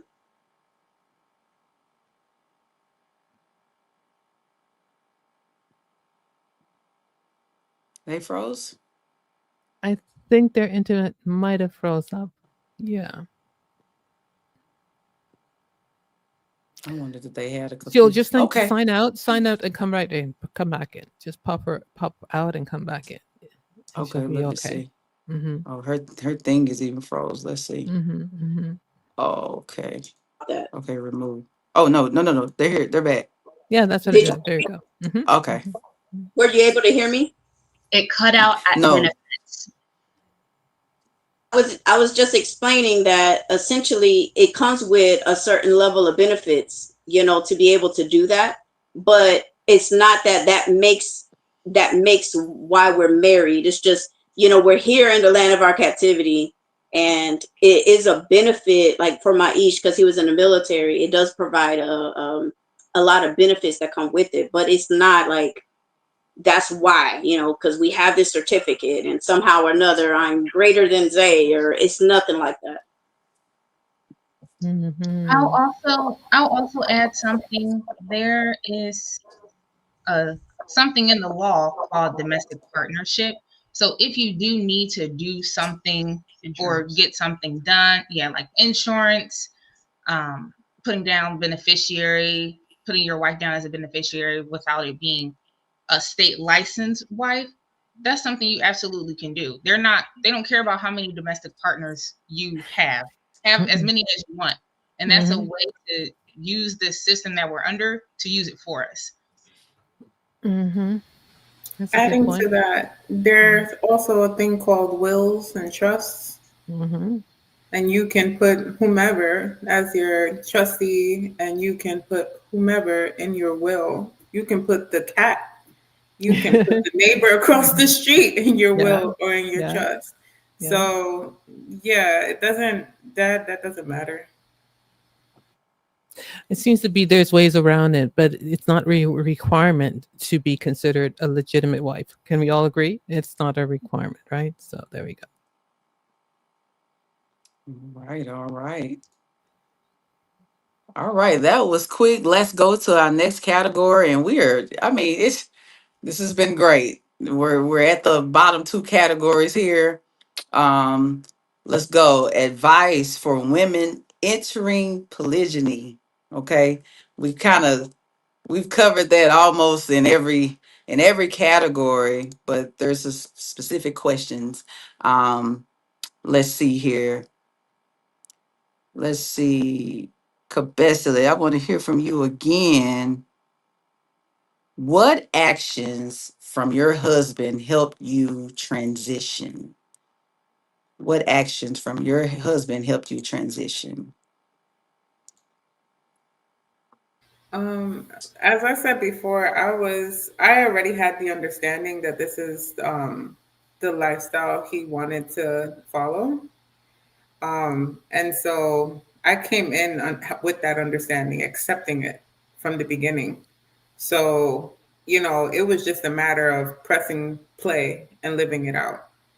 Um, so yeah, that's all I really have on that. But again, as I said earlier too, as and with anything, you you really have to die to yourself. I mean, we've all said it. You have to die to yourself, just like you would have to in anything that you enter. It doesn't even have to be polygyny. If you enter a monogamous relationship, you're gonna have to die to yourself, and sacrifice of yourself and of your needs and your desires of what yourself wants. Mhm. So Mhm. yeah, but I Mhm. already he this was conversation from Jump Street. So I already had the understanding and the acceptance of it. All right. I got a question here, and this is not a question they ask. What if it's not your understanding from Jump Street? What if you feel like your husband went from single rope to double rope? And boom, soon they enter into, what is your advice if it's not spoken about? You know what I'm saying? Like Cabessa, you said you had this understanding. Yabina, you may have a little more insight on this. You all, you know what I'm saying, you knew by the way you were raised, you know what I mean, you knew that there was a culture. What if it's not something that was discussed and it was just sprung on you? I mean, I think if do you trust your husband at the end of the day? Do you trust your each? Do you trust this man that's leading you in life right now? And if you don't trust them, then you got a lot more questions about yourself that you need to answer before you can consider anything else. But yeah, I think Sister Yabina is more qualified for this question. Oh, I got you, sis. Okay. Okay. Could you repeat the question one more time? Because I don't want to go on a rabbit trail. the okay, the question that I posed to sis, let me find it. Goodness gracious. Okay, well, what advice would you give a woman entering into a covenant? No, that wasn't a question. What was it? Well, What was the question? that is a good question though. It kind of covers it too. You can read that It one. covered. Okay. Mhm. What advice would you give to a woman entering a covenant household Okay, I guess the primary question was what actions from your husband helped you transition. That was, I think that was the correct question, I think. Okay. Um, One thing that my husband did that really helped me was be patient with my questions. I felt like in the beginning, it was as if the Most High stirred the pot, and all these things that have settled down at the bottom that I suppressed, all of a sudden came rushing back up. And Mm. he was very patient with me when I would ask questions, and I'd be dealing with things that I have held in or suppressed. And I'm not even saying that it's from him; it could be from my childhood. I mean, there was memories that were unlocked, that I didn't even remember happening until all of this came up. It was like all of these things flooded, and he was very patient with me. He would answer the same question. He would reassure me in my insecurities. You know, Prior to that, he's a great teacher. So he definitely, the Most High, used them even when we were younger to really bring me into understanding the Most High. If it wasn't for him, I don't know if I would ever know the Most High. The door was open through Mm. him. So for me, my husband helped me by being my ish, just being my covering, my head, my protector. You know, that's how he helped me personally. His patience and his love was like a balm in those situations. Awesome, awesome. All I'm right. sis, just to go off what she was saying about, because I didn't answer that second part and I didn't even think about it, but it is true. The man, your head is gonna be the one who really helps you through it. Like I didn't know about the faith, I didn't know about polygyny, I didn't know about any of this until my husband introduced it to me. And even through it all, like he's really been the he's really been the one to help me through a lot of my challenges. Um, especially like not growing up in this and not understanding it at all. Like he is really the one that I have to like lean on for understanding and teaching, understanding the word and stuff like that. So, and he's been great at doing that. He's been very patient and very forgiving. And long suffering. Oh man, that man's long suffering. I tell you, I don't think anybody has more suffering than him. But Wow. yeah, and then like coming in, like I think it helps to like also for the wife to have long suffering and understanding that things change. You know, so something may be one way today, and then tomorrow is something. So just having that understanding and that room for mercy and having patience for your ish as well. At the end of the day, we're all human, and as great as you may see him, we're still faulty as humans. So it's just really having that love and that patience for your ish and trusting him. If you've trusted him with your body and you've trusted him with your mind and you've trusted him with giving him bearing his seed, trust him in this too. And even if he don't get it right, pray for him and continue to trust him and continue to be a support to him because he's making the effort to do things right. If he's a righteous man, of course. You know, he's doing his best to get it right. So you have to have that space and that room for ever because we need it too. So that's an advice I would give. Anyways, I rest my case. Yes, indeed. Yes, indeed. Tower of defense, sisters. Y'all got to stand in the gap for your man. You know what I mean? One day I'll be like, hey, let me pray for you, baby.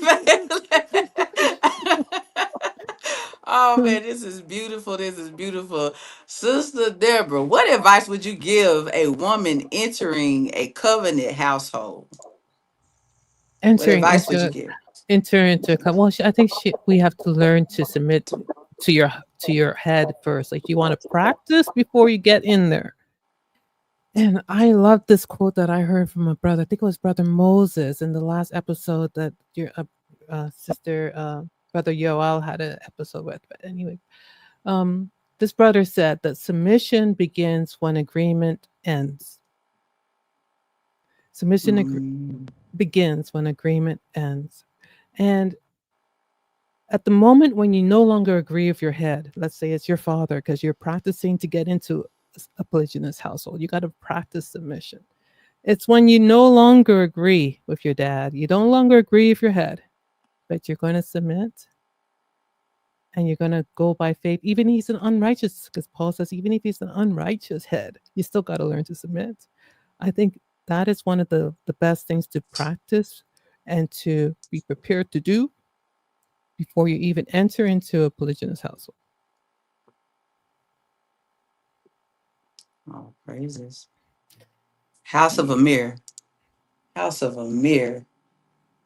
Should a wife have input on who joins the household? Do you chime in? You put your 2 cents in. You know what I I've mean?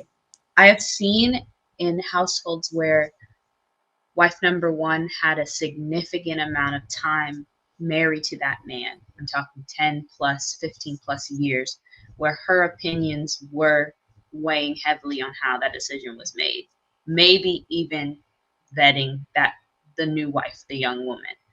Um, but ultimately, it's going to be different household to household.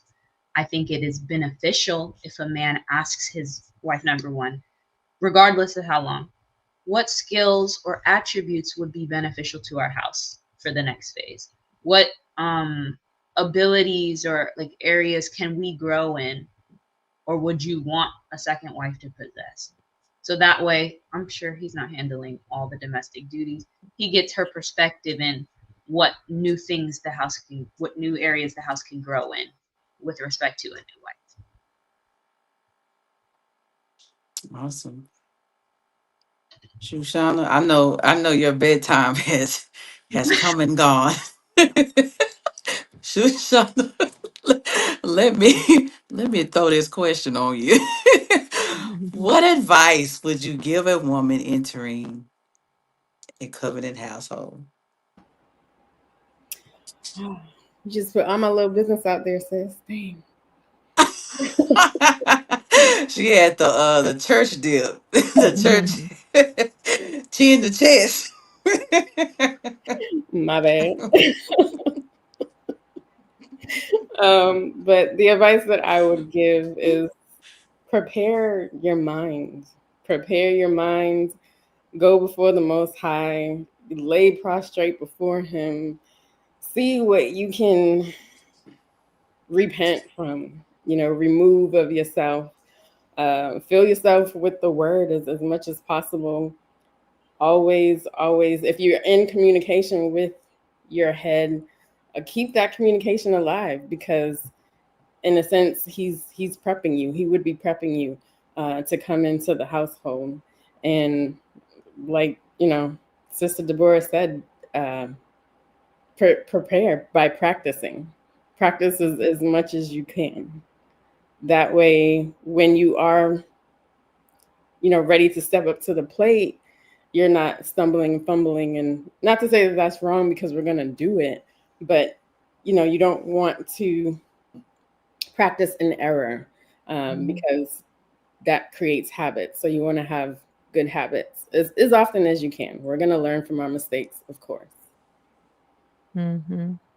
And isn't it because we know that we're supposed to be, Yah ordained it for us to be practicing in our father's home anyway, and then be taken to our husband's home? So now we have this stage that is actually unnatural of independence that has really thrown us off. Mm-hmm. Yes, I'm trying to tell you, throws us all the way off. Because I personally think I will use myself. Mm, I am a poor decision maker when it comes to. I had poor decisions when it mm, came to choosing who, right? Who, and I did it so many. Let me not put my business out there, but I just I did that poor decision so many times. I was just like, I'm done. I I cannot decide because it's like we see one thing and then women are oh his potential. Like Yeah. girl, if he a gangster now, he a gangster then. You know what I mean?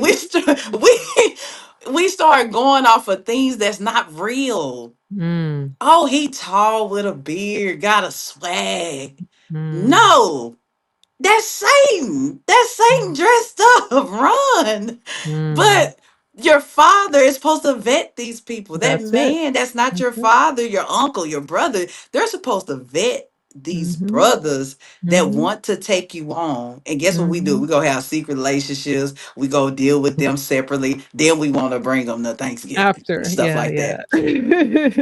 You know what I'm Yeah, saying? And yeah. then they getting sized up at Thanksgiving. And you Mm, know, leave him alone. No, let mm, him be vetted. So mm, again, you say in our independence, this is unnatural. It is mhm. unnatural for us to be in that state of we're by ourselves and we don't have a head. Naomi and them, they ran to go get some coverage. Mhm. They ran to be covered. All right. Mm. This, I mean, I just love that story. Just seeing that, like, that's an Yes. older woman. She Mhm. ran to go be covered. She's like, hey, y'all go over there where y'all people at because y'all gonna be safe. Mhm. Ruth, you can go with your people too. But she's like, Ruth, you want to come with me? But let's go. Mhm. Mhm. We're gonna go with Boaz. You're gonna go glean in this field. Matter of fact, I'm gonna teach you how to go get hooked up. Yes. She taught her the Mhm. game. Mhm. She did. She She did. taught her the And most game. likely Boaz was already a polygynous man. He was a wealthy man with maid servants, you know? My So yeah. probably had a couple They, concubines by then. man, it's about 20,000 and four women done slid down the wall. No, no, not Not Boaz. Boaz. Not Boaz. Yeah, so Ruth was not the first. Hey, but hey. Oh man, they done slid. Yeah. Pick yourself up, sis. It's okay. Oh man, listen, y'all. It We was a have great made it conversation. It was a great beautiful. conversation. Well done, by the way. You did an excellent job, Evan. Oh, thank you. Wow. You know I was nervous. I told you I was nervous earlier. You did good. You Matter of did fact, good. I broke down in the store. Y'all don't even know. I broke down. I had to call my folk like, y'all, I don't know what to do. I don't know why I feel this feeling. But Mm, it was a feeling of realization how I've come so far. yes. Mm, And the Most High has allowed me to be covered. Somebody mm, so unworthy. And mm, then I get to be on the panel where sisters, they're covered. And I know a little bit about your household and how you are, and a little bit maybe about your story and where you come from. And it was just beautiful to me. I broke down, and I'm a crybaby for real, but I broke ground. So this is the mm, last question here. I think I should ask this in a different way. I don't even really know how to ask this, Sister Deborah. This is personal journey and reflection. This is our last category. mhm, Um, I don't even know how to ask this question. This is how the question is written. What kind of mm, emotional support are mhm. you hoping for? And I don't know how to phrase this. I don't know what kind of emotional support are you hoping for? Maybe this is inside of this dynamic, or just say inside of marriage period. We're gonna say inside of It marriage. could be any kind of marriage, right? Doesn't matter how many Yeah, wives are involved. right, Yeah, yeah. inside of marriage. Mm. What kind of emotional support are we hoping to Are get? we hoping for from our sisters or from the husband? What's the question? Get to it. That's the end of the question. Well, I So think let's do that both. if you guys want to be really good sisters to me, why don't you tell me based on the truth, right? So I don't want you to feed into my emotions of jealousy and hate and bitterness, because this is what the world likes. That's the kind of emotional support they want. If you see an emotion in me that is not of Yah, you got to call it out, my sisters. And love does that, right? True love does that. So the support has to be honest and based on the Torah. And then you got my back. That's the one I want. Indeed. Everybody, it's our last question. Everyone chime in. Your beautiful selves. Go ahead. Just from the perspective of emotional support from a husband, I honestly don't know what my expectations were coming in, Mm, but what I've received has been overwhelming security, the affirmation, reassurance in the moments when I'm vulnerable, when I'm honest. Hey, this is something I'm struggling with. Hey, this is how I feel. mm, mhm, Not only will my husband help me address it in the moment, but repeatedly later reminding me, like, remember X, Y, and Z, right? mm, Pouring love, words of reassurance into me so that I can commit those to memory, right? And that can combat whatever insecurity there is. Um, that's been very, very, very, very huge in helping build a solid foundation of security in our relationship. okay. Mhm. Awesome, awesome, awesome. Y'all Bina, y'all good? Y'all next? Y'all ready? Let me undo it. I, Go ahead. I agree with Ema. You know, tell me the truth. I know emotions will lead you off the path, and I know how real they are. You know, I always joke with Habesalet about listening to them Hasatan bed stories. Yes. You just make, like you said, you writing a whole novel and you just all into it. Mhm. Mhm.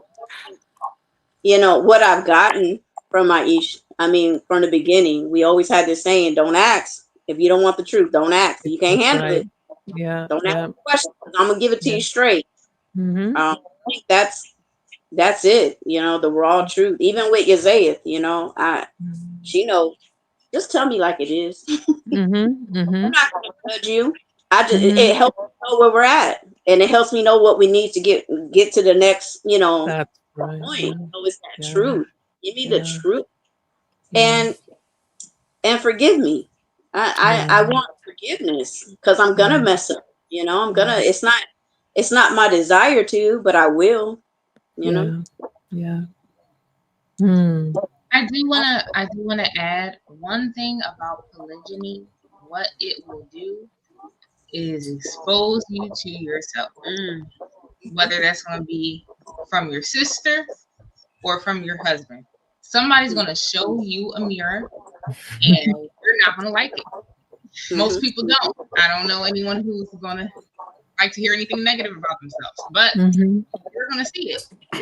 And you're you're gonna have to be honest about where the root of that is coming from. Because it could be, most times, it's going to be from the past. Whatever traumas you have not worked through, you bury them down, and then something that can seem so small is bringing it up, something you thought you were over. Polygyny is going to show you about yourself in unintentional ways. Talk Mm-hmm. to your husband. He can provide that emotional support that you're going to need in that season, because it's not always a one day thing. You don't get over it in one day. It sometimes takes a couple of days, and he's going to be able to walk you through that. He's going to be able to guide you through and provide you with insight and perspective so that you can move forward. Mm. But you got to be Awesome, honest. awesome. You got to be honest, and you gotta grab that root. Mhm. Mm-hmm. Mm-hmm. Amen. I would say the same for myself, agreeing with Yabina and Ima Deborah, that honesty and, again, having that forgiveness and mercy, because I know the type of person I am. And baby, I have messed up. I will mess up. I'll mess up. So I'm just being honest. Everybody, anyways, I'm going to put myself out there too much. But yeah. Um, Yeah, and then having like yeah, having room for understanding, and then also what you said, sis. A lot of people would like to think and say that, oh, it's weak women who be agreeing to these type of marriages, and Mhm. this dynamic, this lifestyle is not for the weak, Mm. because you will be Mm. faced with having to look in the mirror. This life will humble you. Mm-hmm. And I'm not saying that in a bad way. That the humility that it brings you, the humbling that it brings you, it's for strengthening and making you a better person, especially to walk in Torah. So there may be some storms and there may be some challenges, some turbulence, but it's all there to help you become a better version of yourself, to be stronger, and to check the marks on the what the Most High commands us to be as individuals. You know, um, yeah. And then I wanted to ask something about that question, that prior question to this question, sis. Okay. Well, it was going off of what my sister said, Shoshana, about preparing yourself. And I guess Sister Deborah said the same thing. But if you question, because I would have had the question, like, well, how do you prepare yourself? Like, Mm-hmm. how do you, one of the good way to prepare yourself, I think, is like, how is your relationship with the Most High? Mm-hmm. Because the Most High is our ultimate covering, right? Yeah. For all of Israel.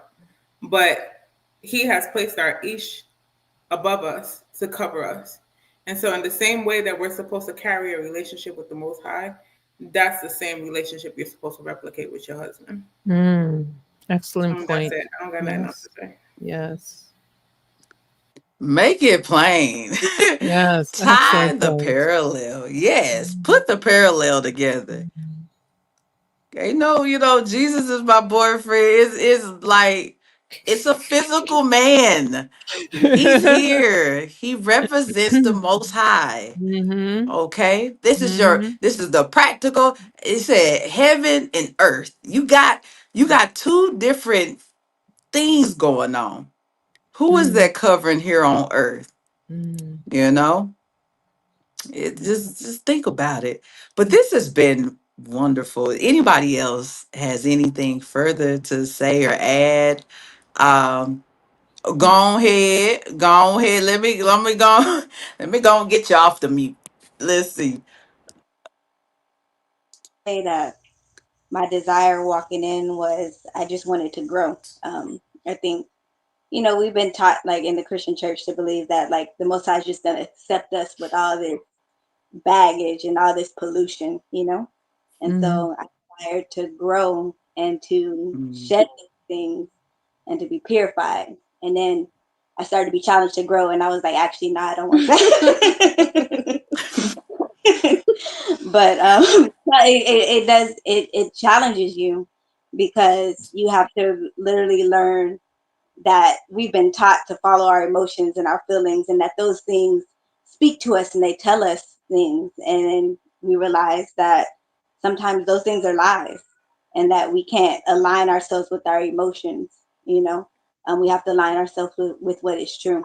And so it really brought me to a place of um, recognizing that I was functioning in a way that was unstable when I was following Mm. emotions. And now I'm able to logically think and consider and reason based on what is true, based on script, instead of following any way that I'm feeling. And it is so freeing to be able to operate in a manner that is acceptable to the Most High, to be stable, and to have people who will challenge me and challenge my emotions.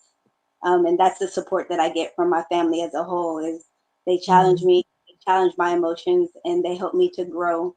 Um, and that's that. Very good. Oh. I also wanted to answer that last question since you did say everybody chime in. I think I recall what support did you say? What support do you need? Yes.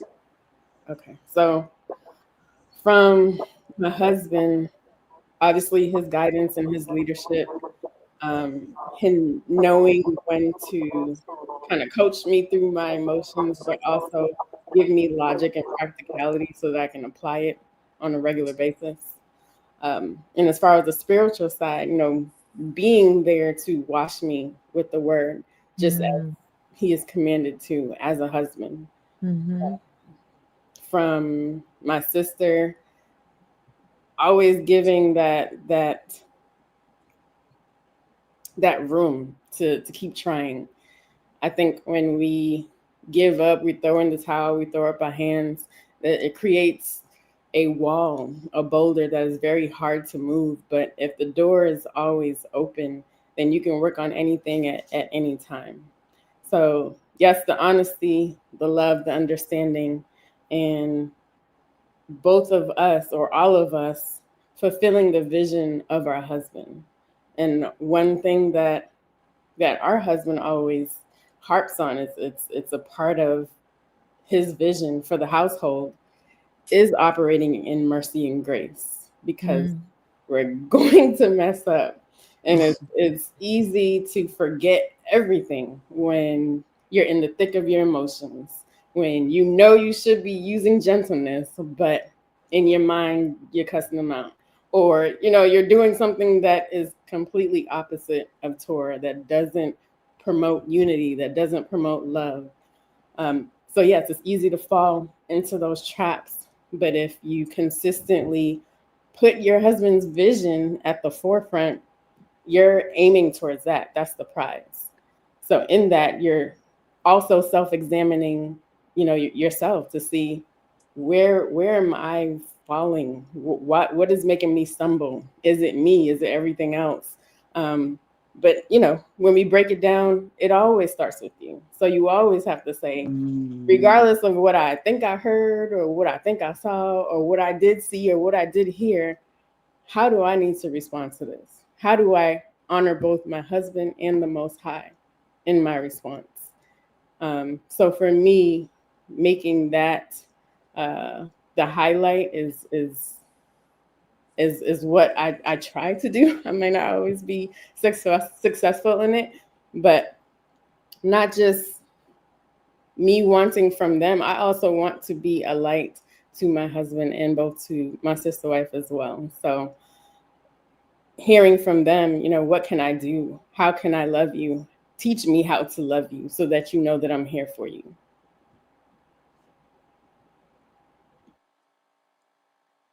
Yes, indeed. Yes, indeed. Everybody did they finals. yes. Listen, I have been blessed. I have been blessed. Um, I guess accidentally I've named the house of Amir and the wives of the house of Yahuel and the house of Lutcher women of the culture. Y'all a new song group. We start Mm. practice on Monday. No. I want to first thank y'all's husband, my brothers, for allowing you to share this and for you guys to take on this, this assignment here to bring forth the proper perspective, and I'm glad that you were very transparent. You know what I'm saying? You talked about your vulnerability. You talking about your struggles and stuff like that. Because I'm pretty sure they were like, oh, they just gonna talk about all the good stuff. No, no, no. This is a process. Mhm, There's a process in whatever dynamic you're going to be in. It's a process. At first, you're going to have to deal with your heart. You're going to have to deal with your mind. You're going to have to be selfless. You're going to have to die to self. mhm. You're going to have to lay these things down. So these are the women of the culture. Give yourselves I just absolutely, I wish I had some applause. We could Well, just do if you this. guys enjoyed it, can you put a thumbs up in the chat to stimulate the algorithm? And well done, my Yes. sister. Yep, you got great viewership here. Well done. Yes, Yeah. indeed, the women of the culture. And now, from Yeah. this is a heavy hitter right here. I had to I didn't properly introduce my sister. Matter of fact, I had a whole picture she sent me to read. But let me tell y'all, my sister, her ministry, right, is for biblical womanhood and biblical marriage, and she speaks a lot. This is her channel, okay? Call for wisdom. Go over right now. and follow my sister. If you're a woman and you're dealing with, it doesn't matter what dynamic you're dealing with, because she really is in. And then she goes to the Torah, then she goes in, then she goes to logic, then she goes to practicality. Then she just busts all of this down for sisters like me, you know, that's, I've been in it a while. Even for the sisters that are new, they're trying, they're seeking, they're searching. She just, she's dope. She's super dope. This is her email, okay? Like I said, this is her actual ministry. Please go over it. I don't care if you're a brother. Maybe you can send this to a sister. Maybe you can send this your blood relative, your aunt, your mother. It doesn't matter, because she approaches this in a way. She said this is a Bible study. My sister has Bible study for women, and she makes it very clear. This is Hey, Not this for is the not the brothers. Bible study for the men. You know what I mean? This is not. But I want to read what I definitely should have read. Father, this, when I tell you, it wants to come down on me. This phone. Let me pull up what I supposed to have been reading. Okay. Let me tell y'all about Call for Wisdom. Okay. Call for Wisdom, my sister Deborah's ministry, is a women's ministry committed to teaching biblical marriage and biblical womanhood from a Torah observant perspective. She tackles tough topics with honesty, clarity, and reverence for the Bible. Whether you are a woman wrestling with questions about marriage, navigating life as a single woman, or just curious about why biblical polygamy is not a sin, but a Yah ordained option. Her channel, is for you. She teaches women how to walk in wisdom, submit to Yah's order for women, and find peace in marriage. She offers scriptural rebuttals to common objections and questions on Bible topics. Call for Wisdom is supervised, biblically sound platform under Digging in the Word Ministries, with a direct covering of my brother, Elder Mike Allen. Okay. Her information is there. Give her, Mike yes, Allen, give him yes. the word. Yeah, he's an awesome. And there's Yes. another one for the brothers. Go check him out over and dig in the word as well. Yeah. And we Awesome, got some awesome, awesome awesome. books coming up next year on these topics as well. So look out for that. And thank you for having me. I feel honored to be in the presence of my sisters. This has been a virtual party. Yes. I loved it. Thank you so much. Thank you for coming. Thank you for accepting this at such a short notice. But she was there. She was there, and man, we spent 1 hour on the phone. She had me staring off into space like I was just like, dang, like beautiful. I love it because hey, the elder women, they supposed to teach the younger. This what it says, and I've been searching, and I know many sisters have been searching for. We're done with Caddy, the elderly. We need y'all to come up now. We talk about the men stepping up, sisters. We have to step up, and I'm glad that you have stepped up. I'm glad the Most High has placed something in you, and then our brother Mike has allowed you to share your wisdom, share your knowledge, and your expectation for the women of Yasharel. This is Maki Dada. Ain't no ocean. Ain't no sea. This is it. That's it. Shalom. Shalom. Shalom. Shalom. Shalom. We love you. Sisters, we need coverings. You ain't gotta be out there alone. You know what I Yeah. mean? You ain't Yeah. gotta be out there alone. It is very important time that we get covered. Okay. All With that right. being said, shout out to Lorvis for his platform. Thank you. I love Thank you. you. Jay Lush. Thank you. I love you. Brother Amir. Brother Yahweh. Thank you. I love you, brothers. Y'all are Mhm. awesome. And we out. We out. Shalom. Shalom Shalom. for King and Kingdom. Bye bye.